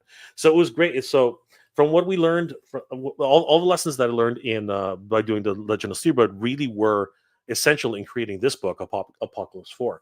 And I argue that this book is the more just mainly because of that. This work was the more polished of the 2 books because we really did know, and going into this, we knew what we were doing now. It was less a guessing game, less trial by error, and more to the point of, now I know about paneling. Now we know about paneling. Now we know about storytelling. Now we know about pacing and all those things. Um, I learned a lot about um, how to be a letterer and really choose the different portions that would really bring a lot of emphasis to different areas in the book, right? The special effects, the sound effects, all that kind of stuff. And I also, and this was important, and this is actually what I wanted to talk about. I also realized that there are certain people who need to be hired to be brought onto a project. This project very much needed uh, high dynamic coloring, and it was also a question of timing. I don't think that like many of us had very little time to do everything, and Marvin had moved on to other projects, and we just had to decide. You know what? We need to figure out if there's another colorist team that can help us out, and we actually reached out to a team in Greece who ended up doing much of the coloring here. Nico Kustis and Mike Torres, who have gone on to do great things in the comic book world. But you can see here some of the early work that they did, and it was fabulous. You know what I mean? Like seriously, it was really great stuff working with those guys. It was very much an international effort. All of us being here in Canada, them being in Greece. It was a great time and a great time to learn. This was way back in like 2012 that we ended up doing a lot of this work. But you can see the fruits of our labor. Hugh is an incredibly talented illustrator, and it shows. I mean, the guy's absolutely brilliant, right? He is absolutely brilliant. And the coloring done by Nico Kustis and Mike Torres, I mean, it's just top notch. And again, like I said, adding the the effects on the speech, and everything. We learned a lot in the doing Steel Breed. And again, it really did come across on these two books. So I'm so glad to have worked on these, and it bringing them back out to talk about this tonight has really brought me back, and I'm really interested in revisiting comics again. I think there's a lot of value in that. I really want to start once again telling really good stories, and that's actually it was pivotal in a lot of ways because second book came out, learned even more about storytelling and pacing and so many other things. This is a fight with Lucifer, right? So it was a great time, and we had a lot of fun putting this book together. But it came with struggles. I'm not gonna lie. There were a lot of things that happened along the way. Um, but that happens with friends. You know what I mean? Like, you have to just accept the fact that um, we all have our lives, we all have our differences, and but we were able very much to put all of that aside to actually get this book done. And you know what? I'm proud of this book. I'm proud of the work that we all put into it and everything that came out of it. You know, we worked very, very hard on this book, and I think it does show. And it's a shame that it really didn't go any further than we could do for just two books. We didn't kickstart this. I think that's another thing that a lot of people don't understand. We did not kickstart this book. This book was completely funded by us. Like, we spent a lot of money making these books, and back in the day, there were no real industries outside of a very few number of places that would produce comics, and please and print houses that would actually do this kind of work. So we took a big risk and spent thousands of dollars trying to get this into different stores. We approached Diamond distributors very early on, and back then it wasn't like today, where they had digital comics. That didn't exist, right? We actually had to do this all on our own. Diamond was asking for two, like, I think it was like, at the time it was like a thousand books. No, it was, sorry, what am I talking about? No, it was like 5,000 books minimum, and there was a buyback policy, right? If your book didn't sell properly, they would demand a buyback from you, right? Because again, it's your responsibility as a creator to sell your books. You had to market them yourselves.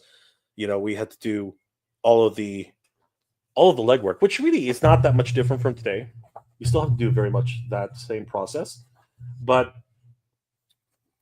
today's easier because social media has changed the game completely. Social media is like the biggest thing right now.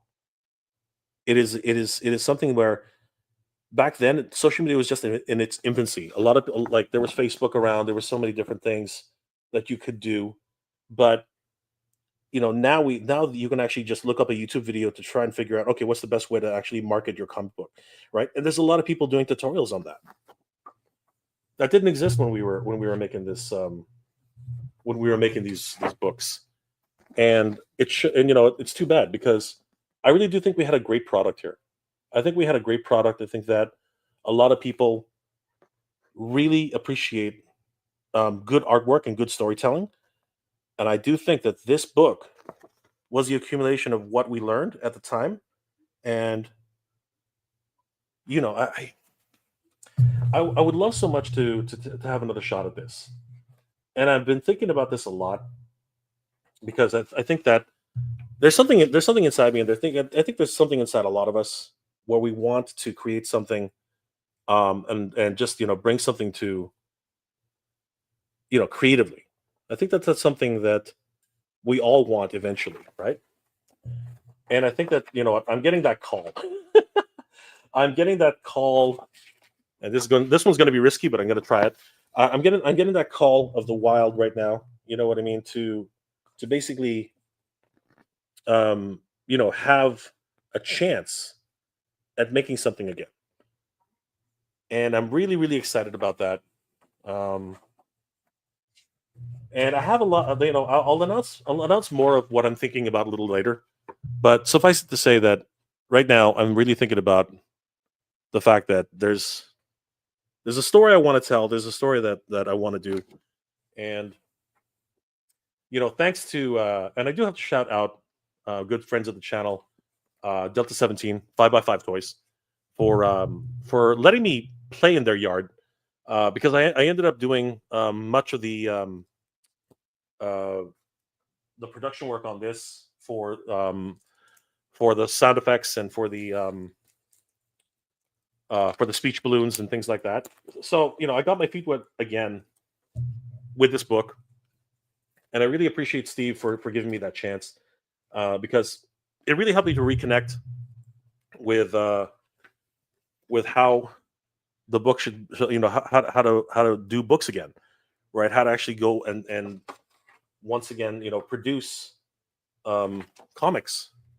And it was a great experience. You know what I mean? Like getting back into it and really doing all the speech balloons, all of the layouts, and having deadlines again. And this was a completely different experience than working with, again, a whole bunch of kids. We were just kids, when we made those two books. Now I'm working with Ken over at Toy Connections. I'm working with Steve, and we're making great stuff. You know what I mean? Amazing books. And if you guys haven't read this, it's available right now for purchase on Delta 17 toys.com. Um, and it's a lot of fun. Like, I had a lot of fun working on this book. I had a lot of fun helping to produce it and really getting this out on a timely deadline. We needed this out before Joe Fest, and it was a tight deadline, man. Like, it was really really tight. I think I had 3 weeks to get this all done. When the final pages finally came in colored, and what I ended up doing in a lot of ways is I asked for the pages in rough pencils, just so that I could lay them out quickly enough, and that I didn't I wasn't wasting time. I think that was again, being in the design industry for so long, I realized where to take shortcuts and how to save time, and it really did help, um, in order to produce this particular book, because when you're on such a tight deadline as it can be with trying to be at a convention and having these things in hand, ready to showcase at the show, it really was one of those things that was really, I was pressed for time in a lot of ways.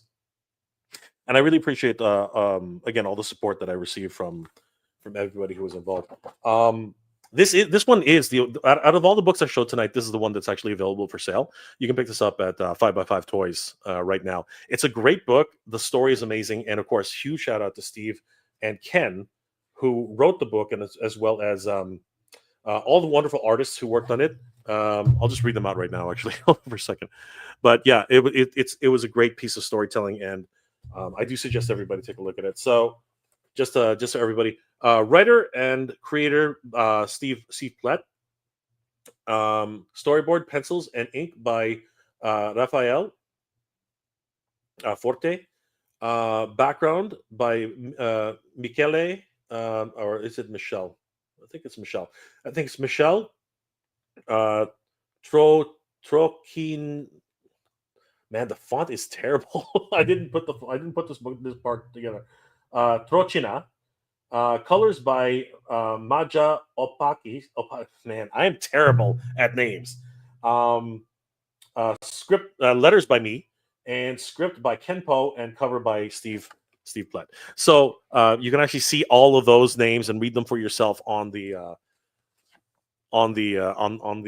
book, if you purchase it on 5x5 Toys. It's a great read, and I really do suggest that everybody take a look at it. I had a lot of fun working on that book. But yeah, out of all my hobbies, I think comics was very fulfilling, in so much that I was able to fulfill a small dream by being able to make my own comics. I never actually got to finish any of the arcs, of any of these, whether it be Steel Reed or Apocalypse 4. Even Delta 17, we are trying to get book number 2 out, which is tough because The artists have their lives. We have our lives. The colorists have their lives. It's always a hard time when you're not really a comic book company, but you're trying to make a comic book. It's actually a really crazy thing. Just like toys. the Oh man, if I there's another hobby now which became fruition. Thinking about becoming a toy manufacturer and actually doing it with Hatter Toys. You know what I mean? That was crazy, and that's another rabbit hole which I think we'll get to in another at another time. But I want to thank you guys for sharing those moments with me. That's one of my proudest moments as a creator. I really appreciated the effort that all of us on the team made to get those books done, and I'm it was a slog. It was a lot of pain and suffering, but I enjoyed it. I enjoyed the process. I enjoyed working with my friends. There was a lot of arguments. There was a lot of difficulties, but it was a great time in my life, and I learned a lot. You know what I mean? As a graphic designer, I learned a lot. As a publisher, I learned a lot. As a content creator, I learned a lot, and I really do want to get back into that. Which I might just do that. We'll see. We'll see how that works. But it was a great time in my life, and I really want to keep going with that. I really want to one day revisit that at some point.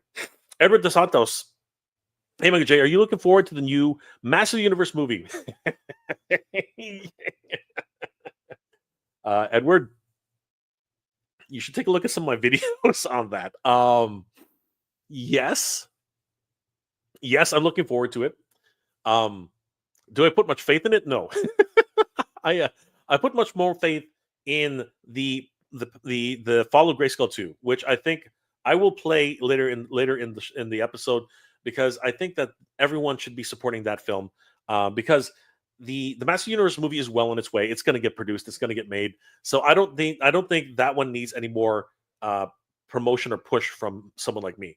I would rather put my energy into promoting and supporting the Fall of Grayskull 2. I think that with Daniel Benedict is going to be an incredible film once it's actually put out and made. I think it's going to be incredible. So Edward Dos Santos, the actual short answer is yes. I am excited, but I'm cautiously optimistic. I will believe it when I see it. And whenever you start off something on Earth, which I had to learn the hard way, is never a really good start. Um, Dark Conan, sorry. I really hope Mr. Cullen gets his Optimus Prime movie while he's still able to. He deserves it. I really want them to do a Bumblebee treatment the way it's supposed to be done. I think that that's really important. Um, that to me is important. I really liked, I really enjoyed, and funnily enough, um, the director of Bumblebee is actually directing the Master Universe movie. So I really am hoping that that actually becomes a real idea. Thank you, Tommy. That means a lot. Trust me, I really appreciate the fact that you really like that title, Steel Breed. Yes, it is. I thought it was a brilliant title. Marvin came up with that, and it would. And you know what? It really is the crux of the story. So yes, I really do really like that story. Nerve of the Suit. I'm parking myself. Cullen is old enough. Even though I didn't grow up with his voice, he's still prime to me in countless ways. Also hits home when Gary Chalk also made it through his surgery recently. That's awesome. I'm glad to hear that he's pulling up, making progress. Sculpt over topping. Story reminds me a bit of Escaflowne. Yes, I did pull a lot from so many different sources around the time that I was making it, and Escaflowne was definitely one of them. So it definitely was a big influence on me.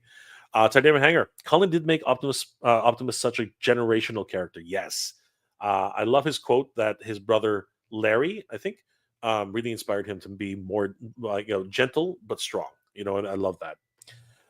Tommy, amazing, congrats! Making a comic is no small feat. This was back in 2012. Imagine today, right? I think in a lot of ways, I think it's actually easier today, Tommy. I think it's actually really easier today. Um, Darkonin. Magic Square's MP Optimus Prime is doing an iconic jump attack. That's my current wallpaper. That's awesome. That is awesome. Andrew Davis. Wait a minute, Jay. You wrote about a platonic relationship with a girl, but the guy really likes her. No, it's the other way around. It's a platonic relationship where the guy doesn't realize that the girl likes him. Um, That's the way that works. That sounds like every guy on the planet, especially us geeks. Yeah, well, there's a twist, right? It's actually the way around. Ada is actually very much attracted to Brecht, but Brecht is oblivious to the fact that Ada feels that way towards him. Sculpt over Tommy. Jay's origin story. I had no idea. Terrible, isn't it? Colorist, yes, the colorist from Greece. Yeah, both of them. So Mike Torres did the flats, and Mike and um, Kustis. Hold on, what was his name again? trying to, I'm drawing a blank for some stupid reason.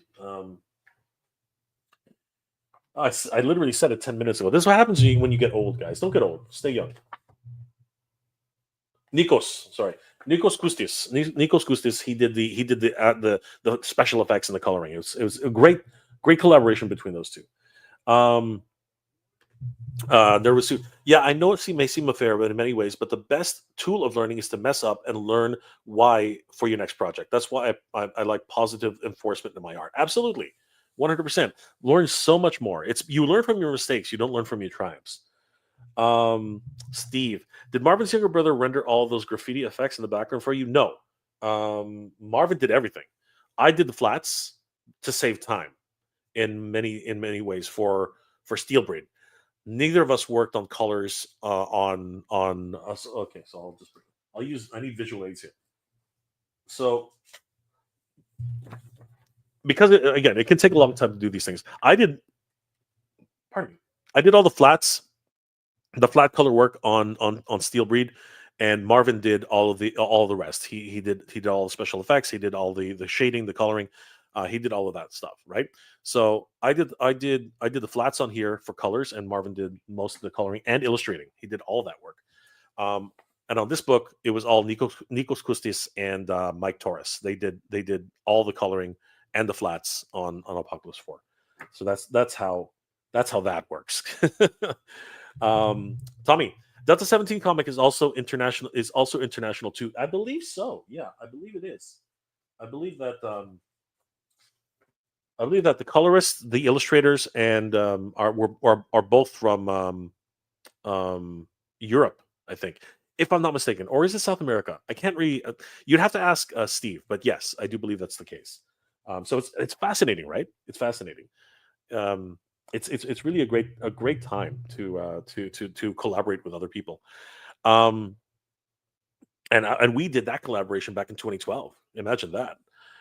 The pre-Socratic philosopher, the pre-Socratic philosopher Heraclitus said, I'm screwing up all names here. Don't even bother asking me about actually pronouncing names. All is one. Writers gave Optimus Prime until all are one. Avengers lyrics, together we fight as one. Fascinating. No, it's an inspiration. That happens all the time. Nervous Suit.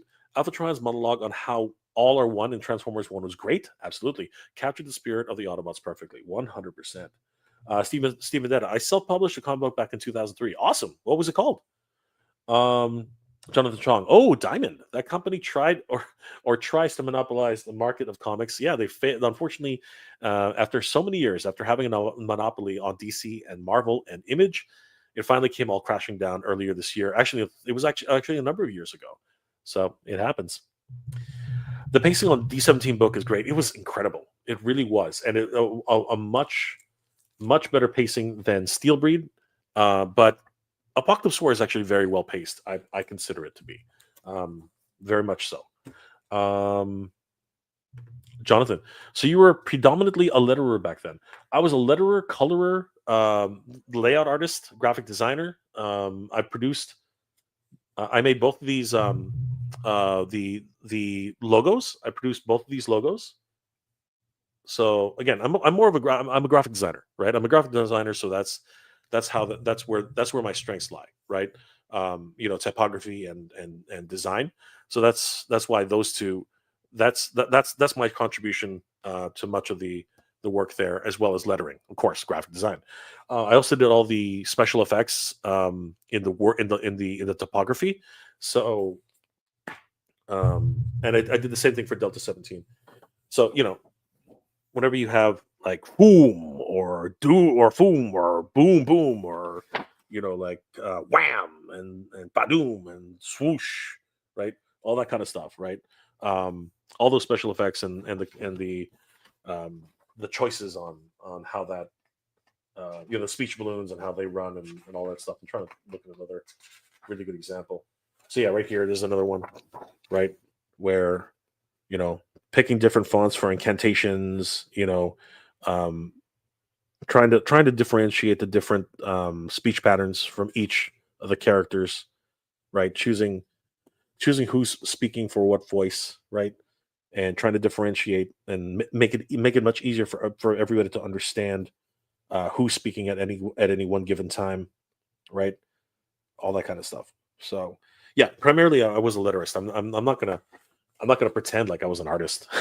No, I'm a graphic designer. I'm a graphic designer, and that was the strength, and that was my contribution to the whole. And of course, writing the story. I wrote the story of Steel Breed.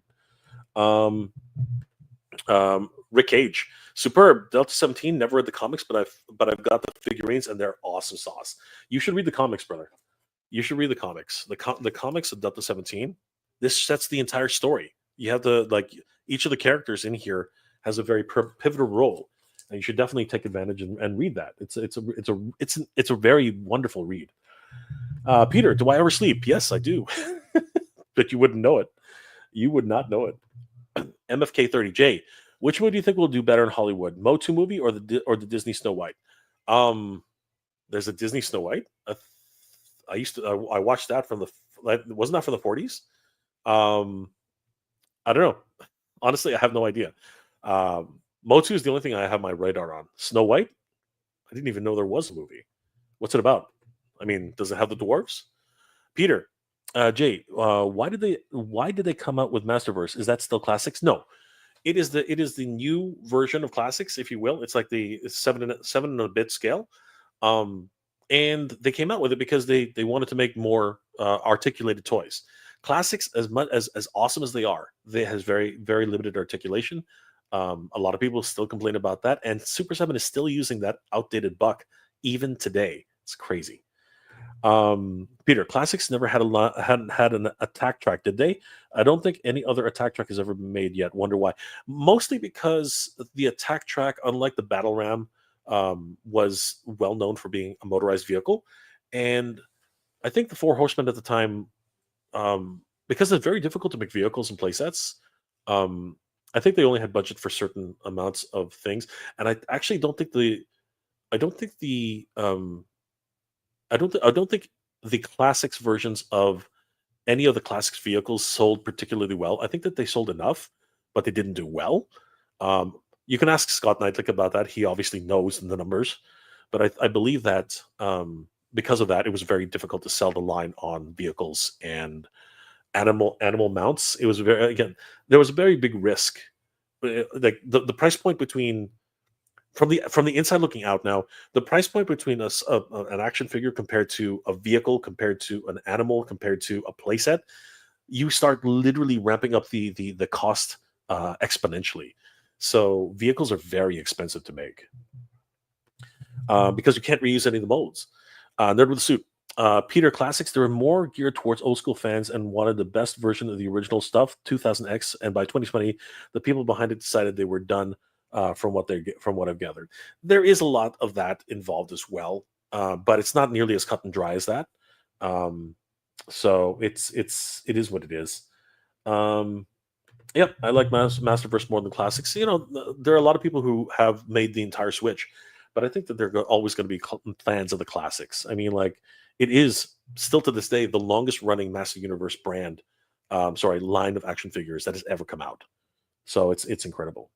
Um, yep, it does suck since that's what you're mainly focused on. But if you can complete the collection on classics, you really should.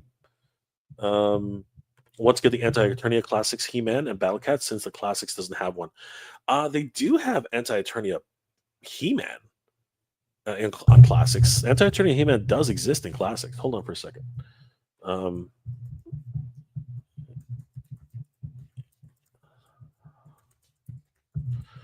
I know for a fact he does exist.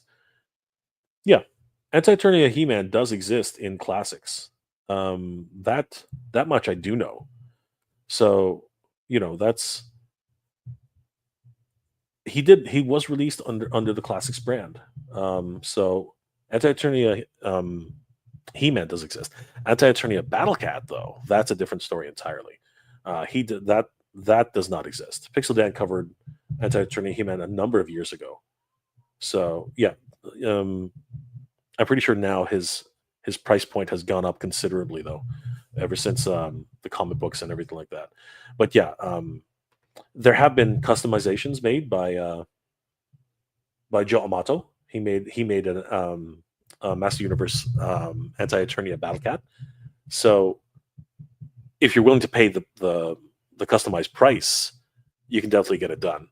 But yeah, Anti-Eternia He-Man definitely came out for Master Universe Classics. So you can still find him. He is available on eBay, pretty sure. But yeah, Anti-Eternia He-Man definitely did make an appearance on Classics. Um, let's see here. MKF40, you're a great graphic artist, letterist. Did you ever watch? Thank you, brother. Thank you for that. Did you ever watch Bob Ross or Mr. Rogers as a kid? Of course I did. And isn't it amazing how he painted crazy detail landscapes in 30 minutes? It really was. I always was fascinated by his overall demeanor. Great guy, very quiet, and I did enjoy those episodes. It's kind of funny too because they were actually very mundane, but they look cool. They were cool. MKF30. Oh, I'm sorry. The new live Snow White with Rachel Zegler? Rachel Zegler?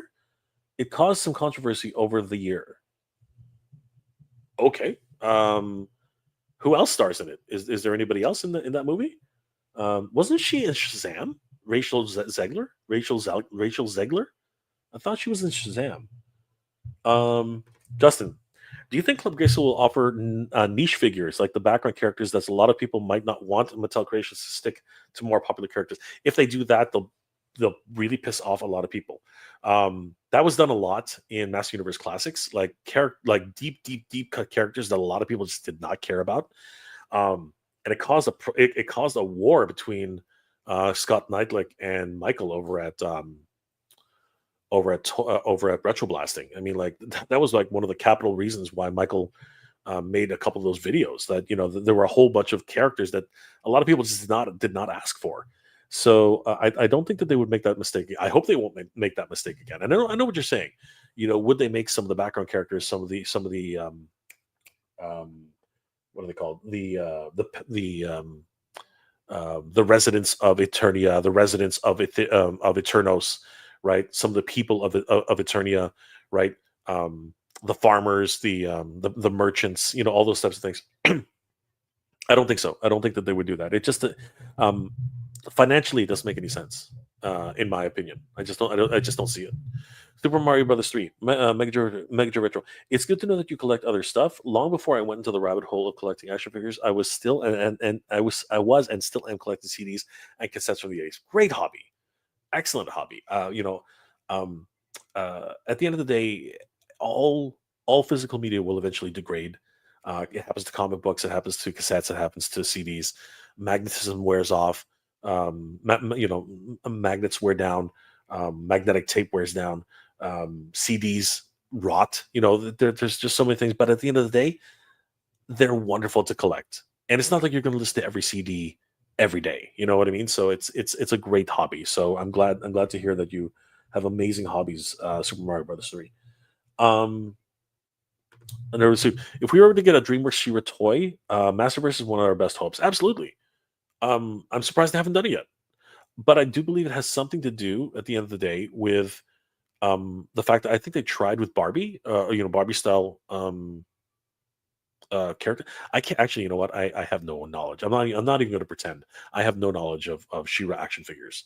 Um, I know that they did a Barbie limited edition um, version of Catra, She-Ra, and for San Diego Comic Con. I know they did that. I've seen it around a bunch of times.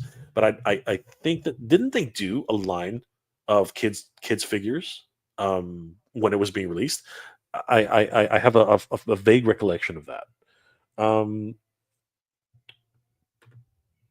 um, Rick Cage. The word the word for sound renders in words onomatopoeia.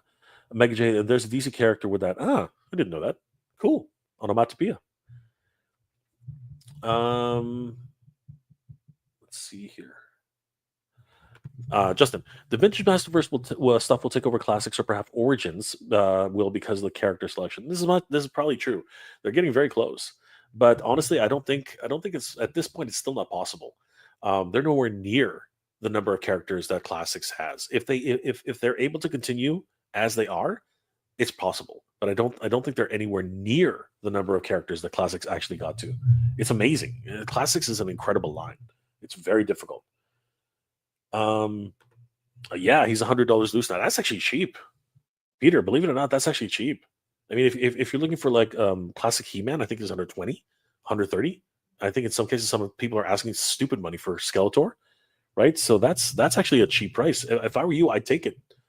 That's actually a really good price. Um, there are new Thundercats debuting in a comic called Thundercats Lost. Yeah, I have seen it. I haven't read the books, but I have seen the books. So it's going to be interesting to see how that goes. Oh, Gal Gadot, really? Gal Gadot is in Snow. Who the heck is she? Snow White? Who? I'm confused. I'm very confused. Um, Peter, I will be lost without Jay and his insight. He knows that is not true. That is not true. But thank you for saying so, Peter. That is not true though. Rachel Zelgur was in Shazam 2 and the West Side Story remake a few years. Okay, so I know who she is at least. Um, do you think that the Four Horsemen dragon will fund? Yes, I do. I think that the Four Horsemen dragon will fund because they're diehard Four Horsemen fans. It is a pricey endeavor, um, and I will say that I think the dragon will fund. I'm not sure about the extra parts. I don't know if that's actually going to make it. The extended, the extra wings, the extra flame effects, all that kind of stuff. I don't think so. Um, no, I can't even say that, but I'm going to say I'm not sure about those. But I think the dragon will 100% fund. I really do think so. Super Mario Bros. 3. Mega J, we need an official fake Raw, aka Faker, fake her action figure. Don't you think so, Jay? Um, are you talking about Shira? I'm guessing you're talking about Shira. Um,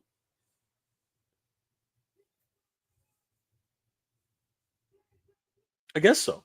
I mean, it's not out of the realm, but that's not the way Hordak doesn't play that way, right? Hordak is not like Skeletor. Hordak doesn't need to be sneaky. He's very direct. You know what I mean? Like, he's got his own ways of being sneaky.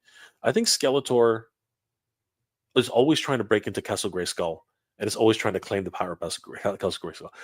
The Horde has already taken over Etheria. They don't need to sneak into the Crystal Castle. It's something they don't understand or don't really care about, right? I think that Shadow Weaver might have some sort of interest in the Crystal Castle, but other than that, I don't think it's really something that needs to be done. Would it be done? Would it be a cool experiment for one of Hordak's minions? Maybe Grizzlor makes a fake her or a fake Ra. That might be interesting, right? Where um, you know they sort of come up with a plan, a sort of scheme to infiltrate the Whispering Woods or something like that. But then that would actually lead to the idea that they would discover where the Whispering Woods was, right? So there's a lot of there's a lot of sorry there's a lot of things where it really wouldn't fit in with the mythos, in my opinion. So you'd have to sort of write a really good story for that. I think that's really the issue with a fake Ra or a fake her, right? But I think it would be fascinating to see one for sure, with blue skin or green skin. I don't know. It would be kind of neat for sure, 100%. Um, Mattel needs to stop crossing OP brands like TMNT, Stranger Things, WWE, Motu altogether when they don't have much in common. Maybe the Thundercats and Motu share traits, but still, I think Out of all of those, I think you're right. Thundercats and Motu is probably the strongest of that tie-in. But I actually didn't mind Turtles of Grayskull, and I really do hope it continues. That I think is a really good concept to try and continue. But again, it's tough. There was suit kind of at Super Mario Brothers. There's kind of an evil version of Shira in the reboot. However, it's based on the first one's tech corrupting the sword, and through it, Adora herself. It results in drunk Adora. See, yeah. So I really do think that there has to be some good story behind it. I think it would really need something like that.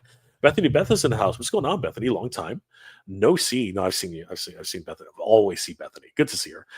Good to see you, Bethany. Hi, Jay. Update on my hero. It's out for delivery. I think here in the UK for the Mattel. Oh, that's awesome. Congratulations. I'm very excited about Hero. I really am. And I saw a review of the hero figure. I think they sent out one to Optimum Bus. I'm sorry, I can't pronounce his name. I'm just stupid like that. Um, and I think he did a great review, honestly. And I love the fact that it is back metalized. I think it looks amazing. I'm so excited for it. Um, let's see here. Peter, an anti-attorney Shiro would have been neat to have too. So yeah, that would I think there does actually. I think there is an anti-attorney Shiro. They just haven't really talked about it because licensing issues. You know what I mean? It's kind of crazy. Jonathan, actually, I think it was probably because of the fact that she was the evil horde at one point. Anyway, it's a whole different thing entirely. Jonathan Chong, go watch the Snow White trailer. Okay, sure. Maybe I'll watch that right afterwards. Duels. Oh, hey Jay, what's going on? How's it going, Duels? Oh, good to see you, brother. Just a moment. Do you collect wrestling figures, or did you ever in the past? I occasionally collect wrestling figures. As you know, I found the John Moxley twice. So I mean, every now and then I'll collect wrestling figures. Like I have, I do the WWE wrestling figures for Motu scale. I have done that, but it's not my main line. It's not something that I'm really concentrating on. I mean, that's something I think I have to just be very clear about. Um, MKF 30. Rachel Zelger plays Snow White, and Gal Gadot plays the evil. Okay, that makes sense. She's young. She's old. Um, but another people out there are rooting for Gal Gadot in the movie. A number of people, I guess. Let's just say Zelger has a lot of not so smart things to say about it. Okay, sure. Um, Fine. I don't care. I don't think I'd be watching that movie anyway. Um, let's see here. Uh, Rick Cage. I don't know about the beef between Michael and Toy Guru. I don't know about the beef between Michael and Toy Guru. Thanks, Jay. Gal Gadot is the evil queen of Snow White. I don't even recognize her at first. And Wonder Woman and the Martian are my favorite DC supers. Absolutely, 100%. Let's see here. Just a moment. I love the crossovers. They make the brand feel more fun and interesting. Let's keep it fresh. Absolutely. I'm all about anything Motu. All right. Even if it's somewhat sometimes doesn't make sense, I'm still on board. Peter, there's a Battle Cat figure in humanoid style that looks. Yes, I love that actually. I'm very much looking forward to get picking up that figure.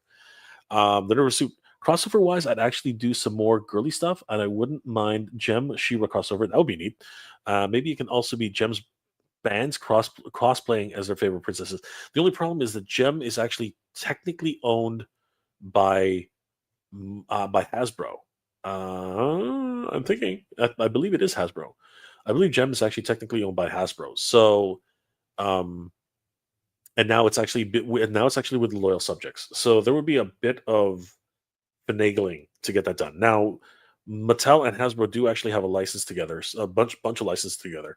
GI Joe, Transformers, a whole bunch of stuff. So it's not outside of the realm. It's possible. Justin, I wish there would be more anti-Eternia stuff. The color scheme is really cool. It is, but it's a really niche one. So um, I'm not sure if that would ever happen.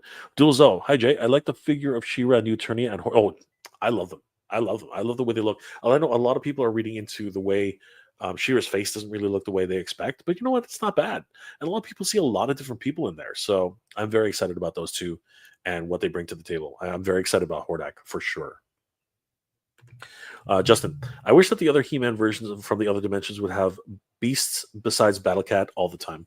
I hear you, and I think I think that if you look at the the Bionatops, I think that would really be a good example of another mount, another creature that He-Man rides.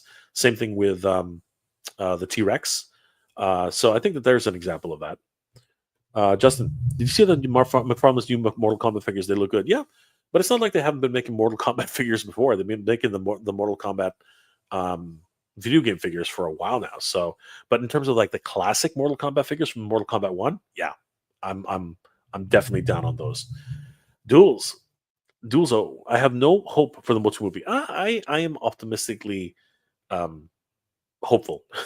I'm optimistic. I don't have much in the way of that much faith on it, but I am optimistic on it. So we'll see what happens. Justin, hope Mattel gives us some Motu DC crossovers over the figures line. Yeah, I'm hoping so too. Going back to those roots, you never know. We might actually see it again.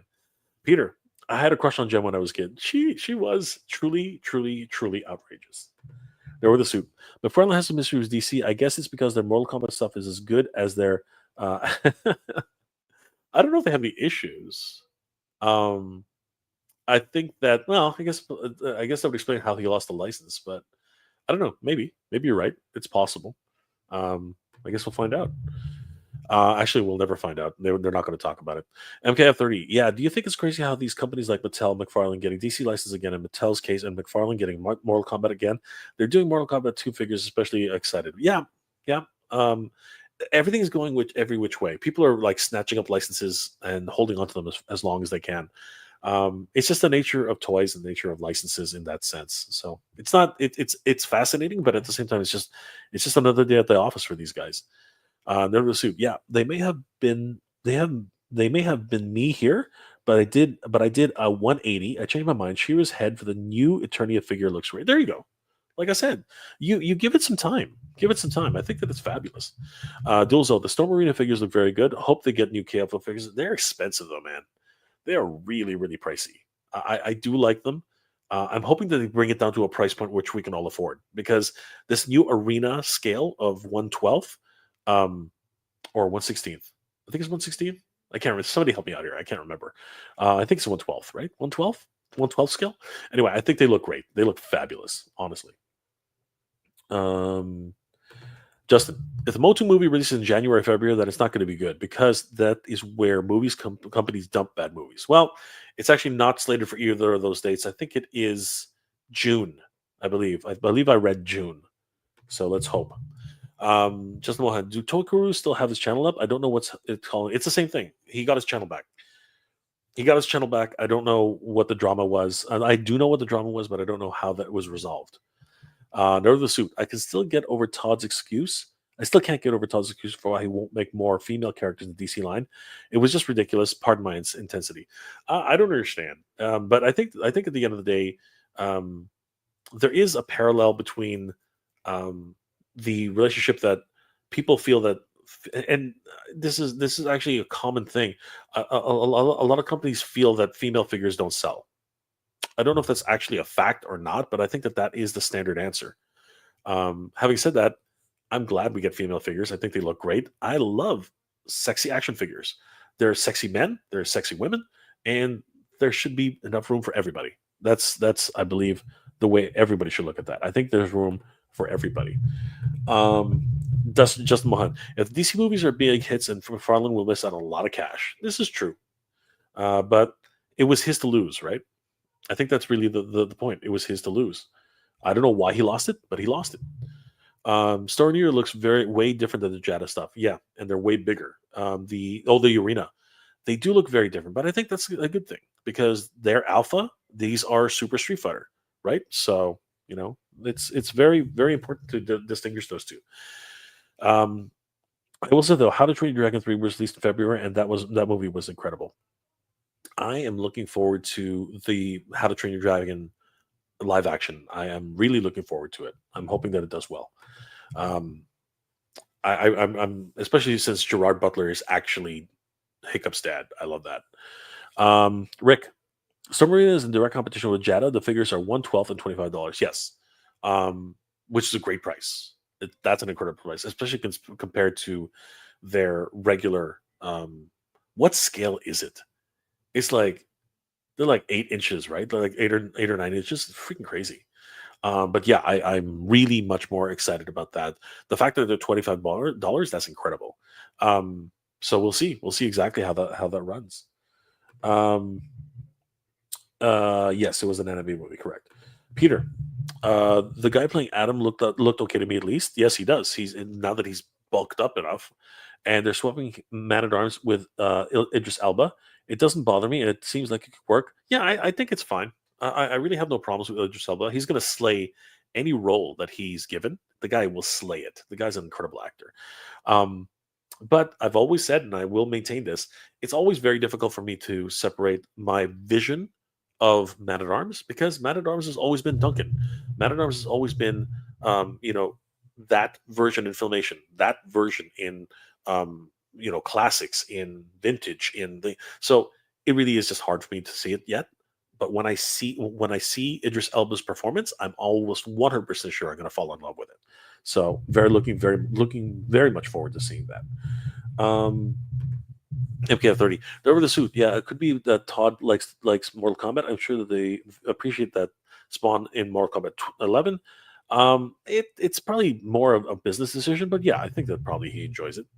The Dual Zone. The figure of Maximum Spider-Man is very expensive, in my opinion, for being a Marvel Legends. Apart from the figure has no texture or Spider-Man who's web sculpted in the suit. I think that's really less of a concern.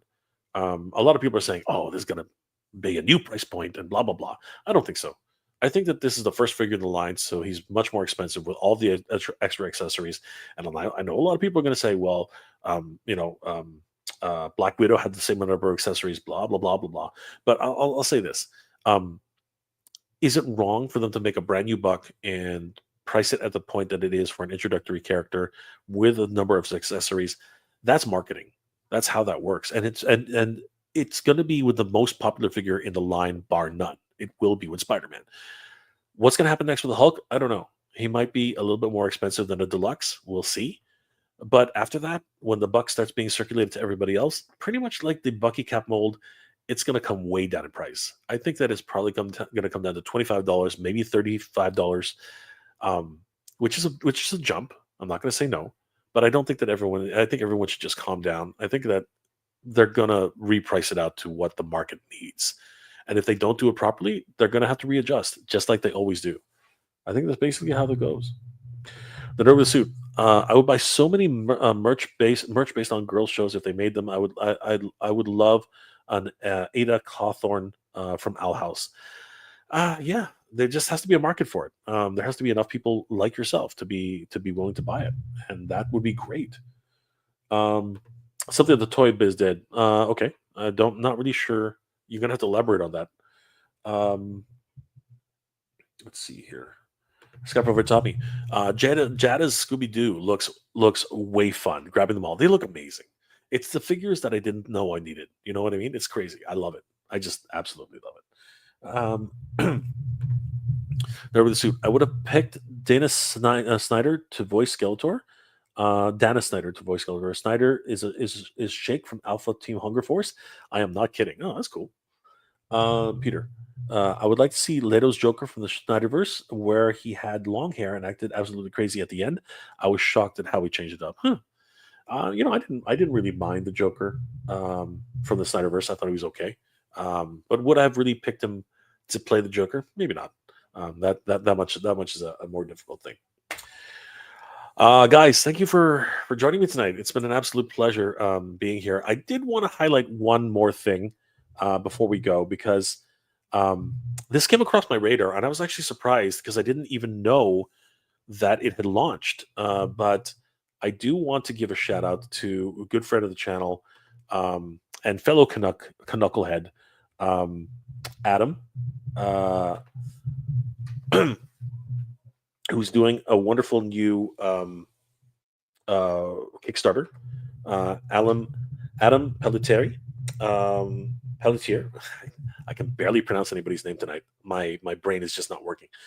Um, Pelletier. I believe that's how you pronounce it. I'm probably wrong. I'm probably wrong, but he's doing a wonderful new Kickstarter for his action figure line called Space Zombies from Mars. Um, the launch video is a bit of a more of a tease than it is a launch video, but I think I think you can pretty much get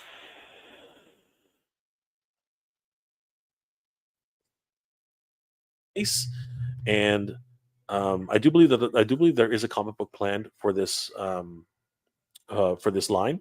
But it is interesting to see again the how things get produced. And I did want to give Adam a shout out here because I think that this line has a lot of potential. And I'm hoping the best. I'm wishing the best for him and everybody who's involved in this project because there is a lot of obviously if you're into zombies, it is a fun little line that he's trying to create here. Right now, they've been able to raise $25,018 of a $118,000 goal. They have 23 days to go, so plenty of time to back this if you guys are interested in zombies from space. Um, Again, I don't know much about the story, unfortunately, and I think that they need an updated teaser video. I think that would really help. As Adam's a great guy. If you've ever met him, um, sorry, that's Arlen Pelletier.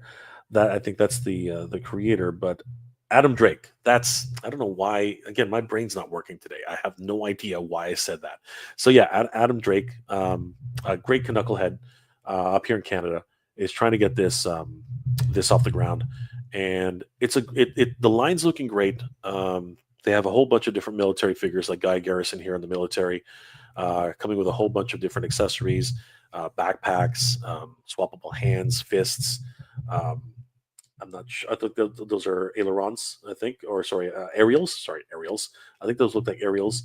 I think they have a fully automatic weapon, sidearm. Obviously, the space helmet. He's got two swappable heads on this one, and I think there are additional stretch goals if they actually make it. So that's interesting. He's also got a dossier file. So I don't know much about the story. I do believe there is a comic book associated to it, and they do look amazing.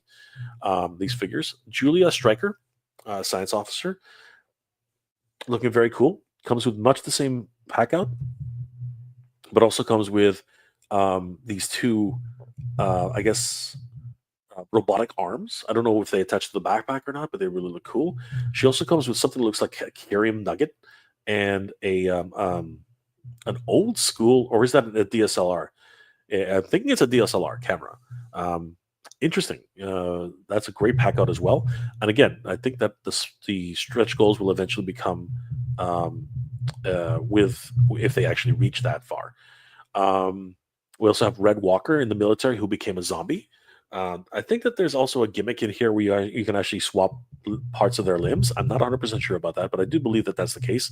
If you look here, there actually will be some additional part swapping, I think. So that's really neat. This one also comes with a broken helmet, and I do believe the helmets are actually interchangeable. So that's always a lot of fun. This one also, if you reach a stretch goal, will actually have two additional heads. So that's really cool. And then there's Red Walker Science. So basically, it's and I think that that's really how the gimmick works.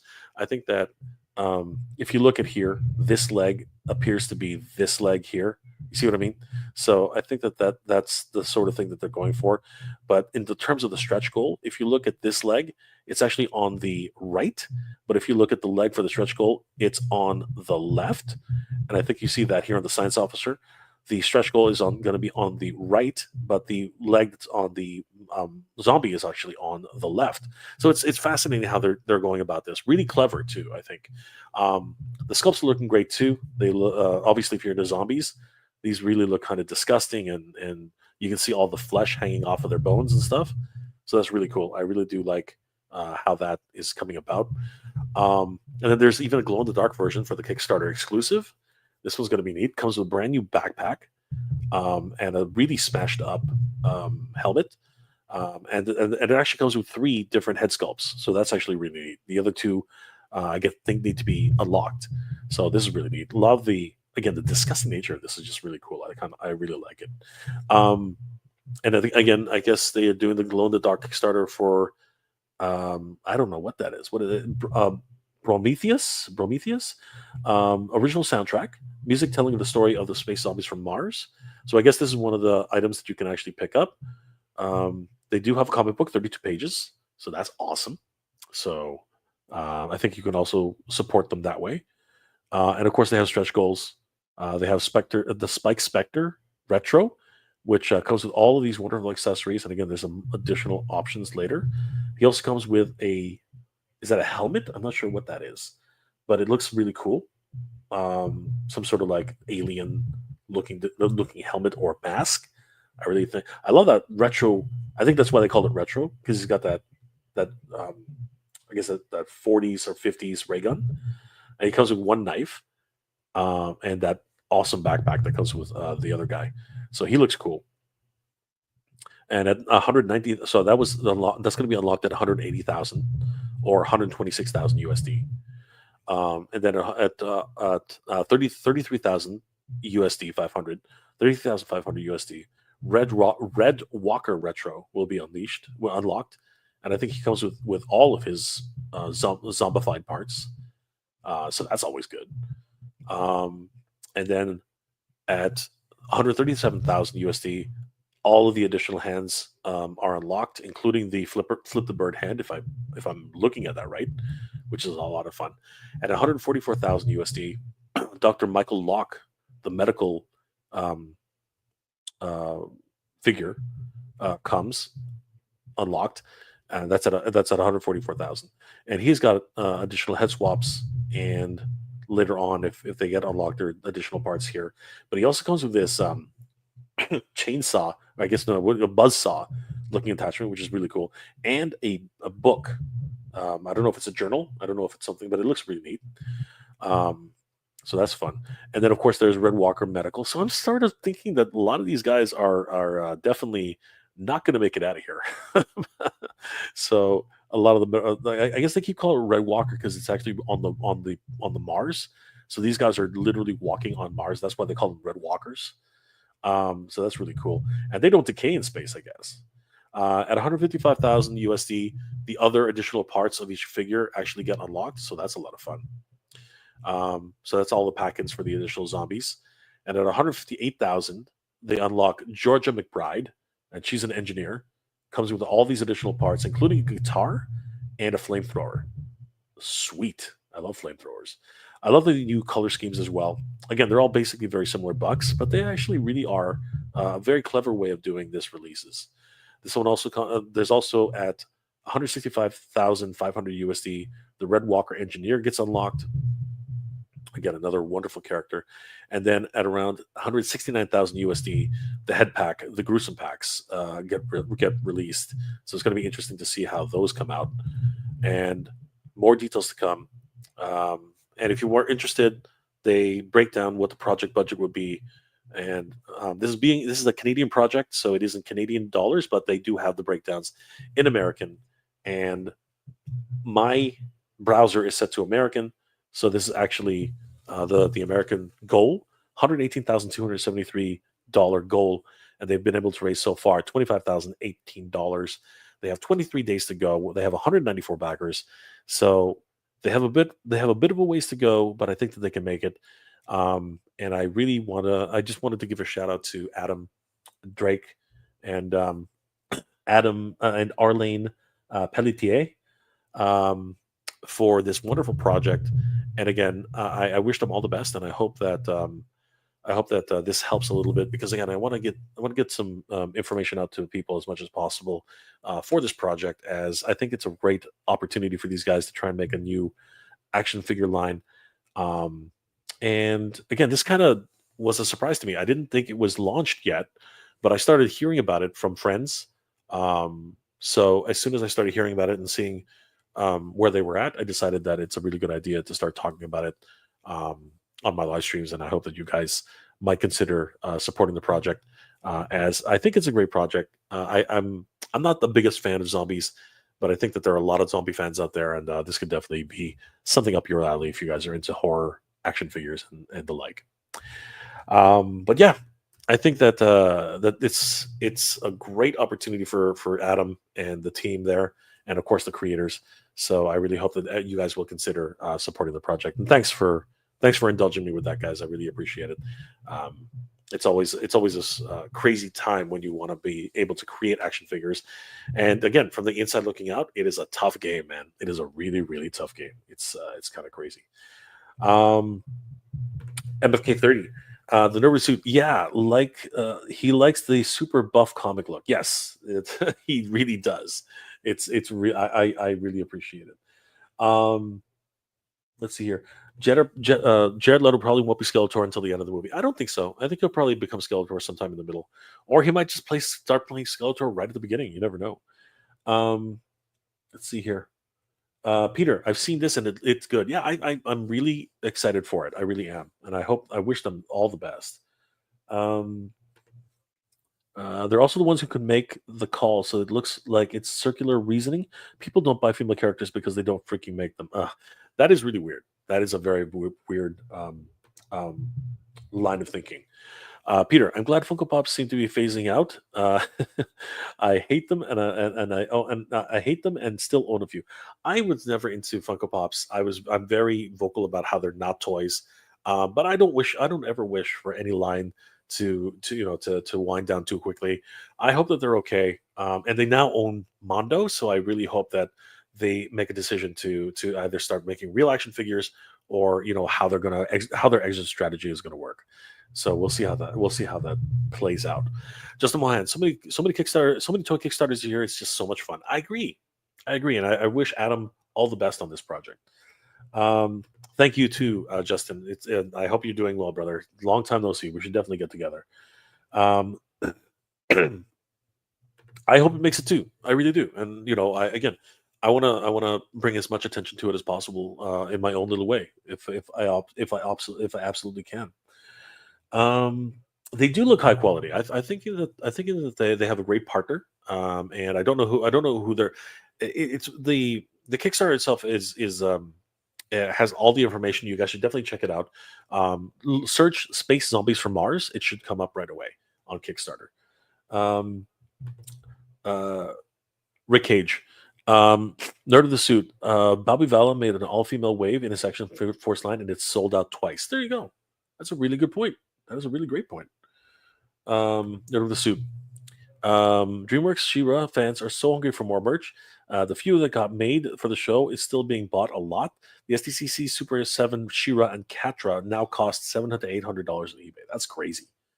That's crazy. Peter, toys need to be one of the highest qualities these days because they're for adults now. Yes, especially when you're marketing directly to adults. 100%.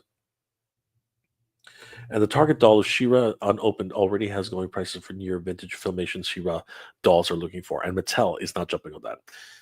I'm not sure. I think there's still some sort of legality between Mattel and DreamWorks, so I'm not exactly sure how that is playing out either. So it'll be interesting to see if and where that starts to go, in what direction. Funko can't make toys for some reason. That's not true. They did the Savage line. Yeah, they did the Savage World line for a while, so I think they can do it.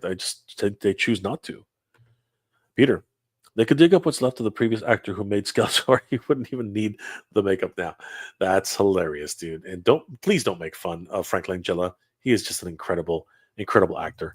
And um, I loved him there, and he's still alive. He's still alive. Frank Langella is still kicking, man.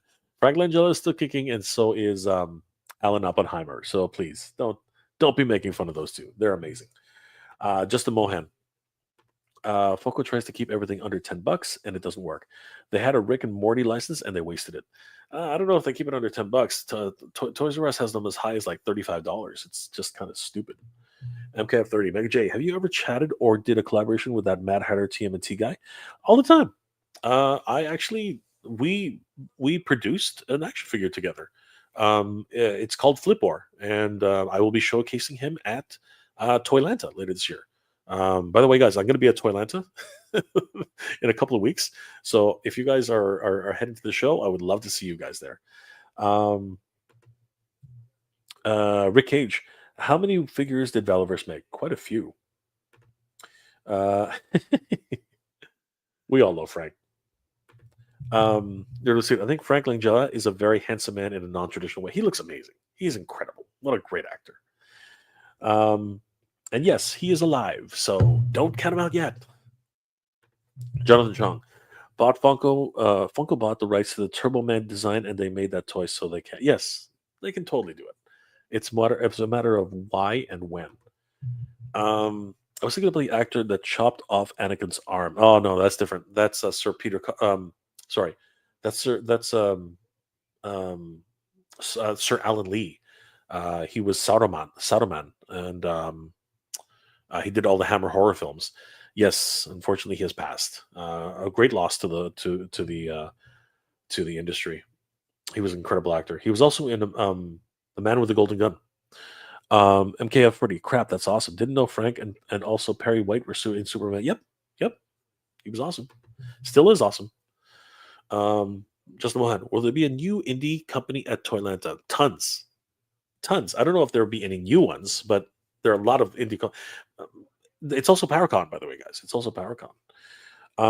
So yeah, there's going to be lots of indie companies there. Um,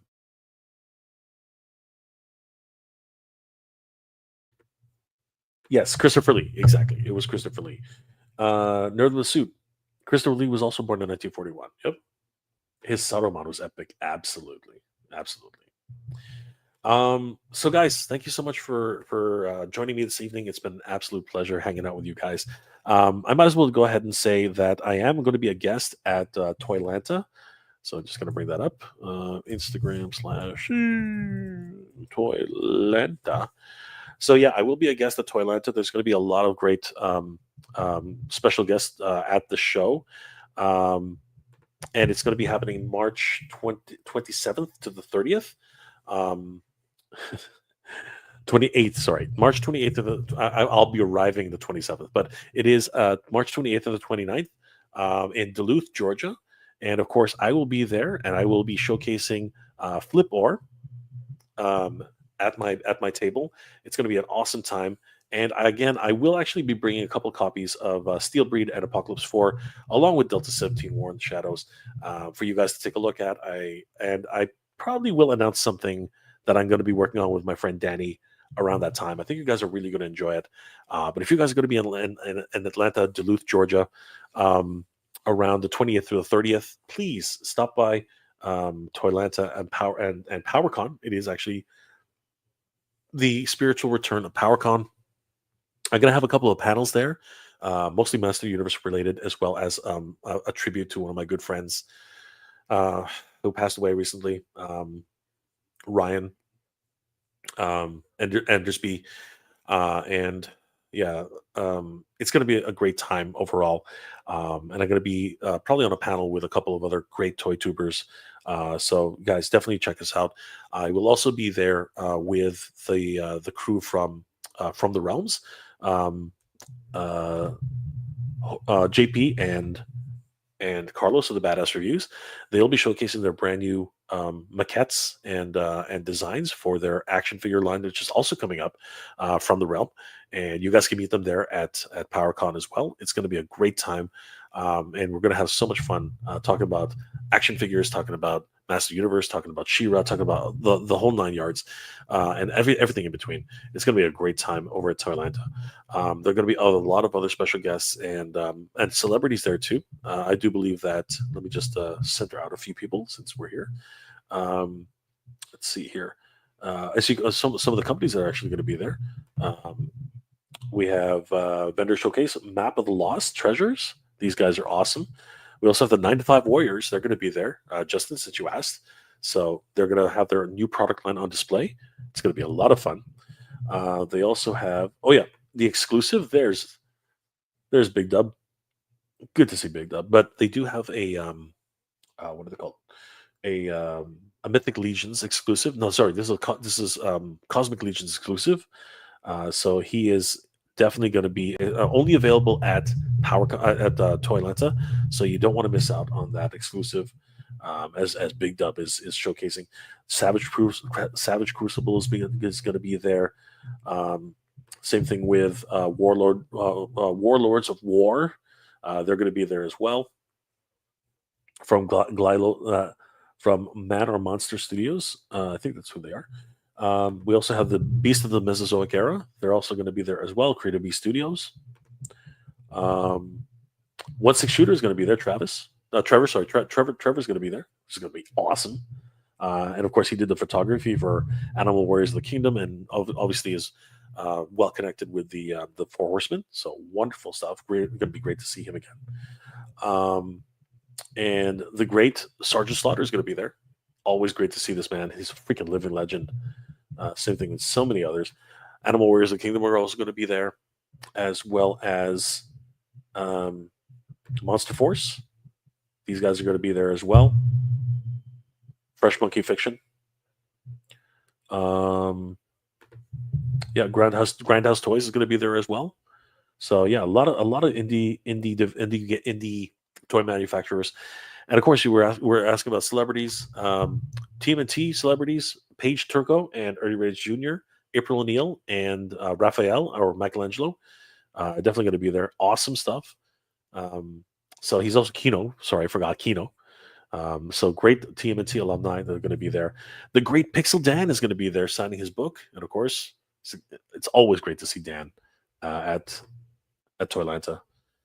And for cosplayers, Newt and Johnny Havoc, of course, these guys are just killing it. They do amazing cosplays. You have to see them in person. Robo Don't Know, he's going to be there as well. So obviously, if you want to see Robo, and of course, the great Daniel Benedict, who is directing the Fall of Grayskull 2, incredible. And they're actually going to have a screening of Fall of Grayskull 1, the re-edited version. So if you want to see Daniel Benedict's masterpiece get over 1 million views, you guys have to watch it. It's amazing. Um, Michael Charles Hill, who was the writer for and creator of Cold Slither and many of the most famous episodes of Transformers and GI Joe. Definitely have to, and a creator of many additional characters. And Joshua Sky, who wrote many of the Master Universe mini comics. He's going to be there too. It's my first time meeting Joshua in person. He's a great guy, and he's writing so many of the new lore for Master Universe. So it's going to be great to meet him in person. And the great Shartimus Prime. Awesome to hear that Shartimus is coming. It's going to be great to see him again. Always have a great time whenever we see Shartimus. And if you're in a Power Rangers van, Steve Cardenas is going to be there. So definitely, if you want to see the Red Ranger, Blue Ranger, he's going to be there in person. So it's going to be a lot of fun. So yeah, and if you of course want the exclusive figure, the Artillery Team Leader, Alt 25, you definitely have to pick him up at Toylanta. This is the only place that you can pick up this particular exclusive figure. So you definitely want to head over to Toylanta this year for the Cosmic Legions exclusive for Toylanta.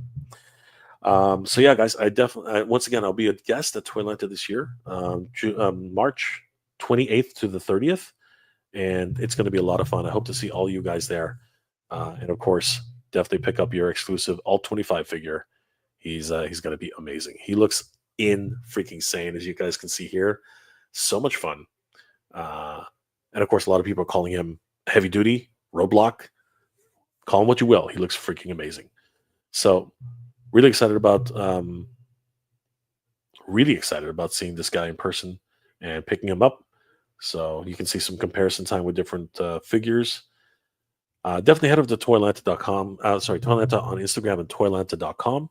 You can pick up tickets there, guys, and it's going to be a lot of fun. And I forgot, the Four Horsemen are going to be there. Why didn't I say that before? Yes, the Four Horsemen are actually going to be there selling and talking and distributing. It's going to be a lot of fun to see those guys, listen to their stories and everything about the Four Horsemen development of action figures and working with Mattel, working with so many different toy companies. It's always been a blast for those guys. So yeah, guys, it's been an absolute pleasure spending some time with you here tonight. Thank you guys for hanging out with me. It's always great to see you guys here. We are going to wind it down, but thank you so much for sticking around, and I hope to see you guys at Toylanta. If you guys are going to be there, it's going to be a lot of fun. I hope you guys will also be able to pick up those exclusive figures, and of course, support From the Realm, support Zombies from Mars. Please check out both of their Kickstarter pages when they go live. Absolutely, Peter. Thank you so much for being here tonight. Rick Cage, thank you, brother. Really appreciate it. MKF for we ever go to New York Toy Fair in the future? I would love to go to New York. Anything. The problem is staying in New York. New York is really, really expensive. I mean, like I've heard stories of $300 a night hotel rooms. So I just don't have that kind of those funds to actually go there. If I was going to go to one, I think I would end up um, staying in New Jersey and driving every day to go there. So that's the kind of thing that's just really crazy, really nuts in order to actually get that done.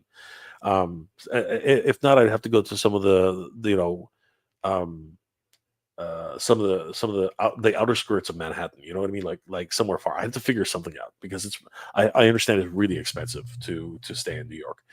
Andre Gonzalez, what's going on, my friend? How are you doing tonight? Um, Peter, I like Dan. Dan's amazing. Dan is incredible. MKF30. Paige Turco, I saw. She's gorgeous. Absolutely. Princess Cagali, what's going on, brother? Always good to see you, man. Oh, you missed my entire segment on the anime section. Please rewatch it. I think you'll really have a lot of fun reliving some memories from the anime days where you and I just, we're throwing it down. It's so great. The guest lineup looks really, really cool. I can't wait to see you in Atlanta, Princess Cagali. It's going to be the highlight of my weekend. Trust me. Trust me, it's going to be amazing. We're going to have a lot of fun.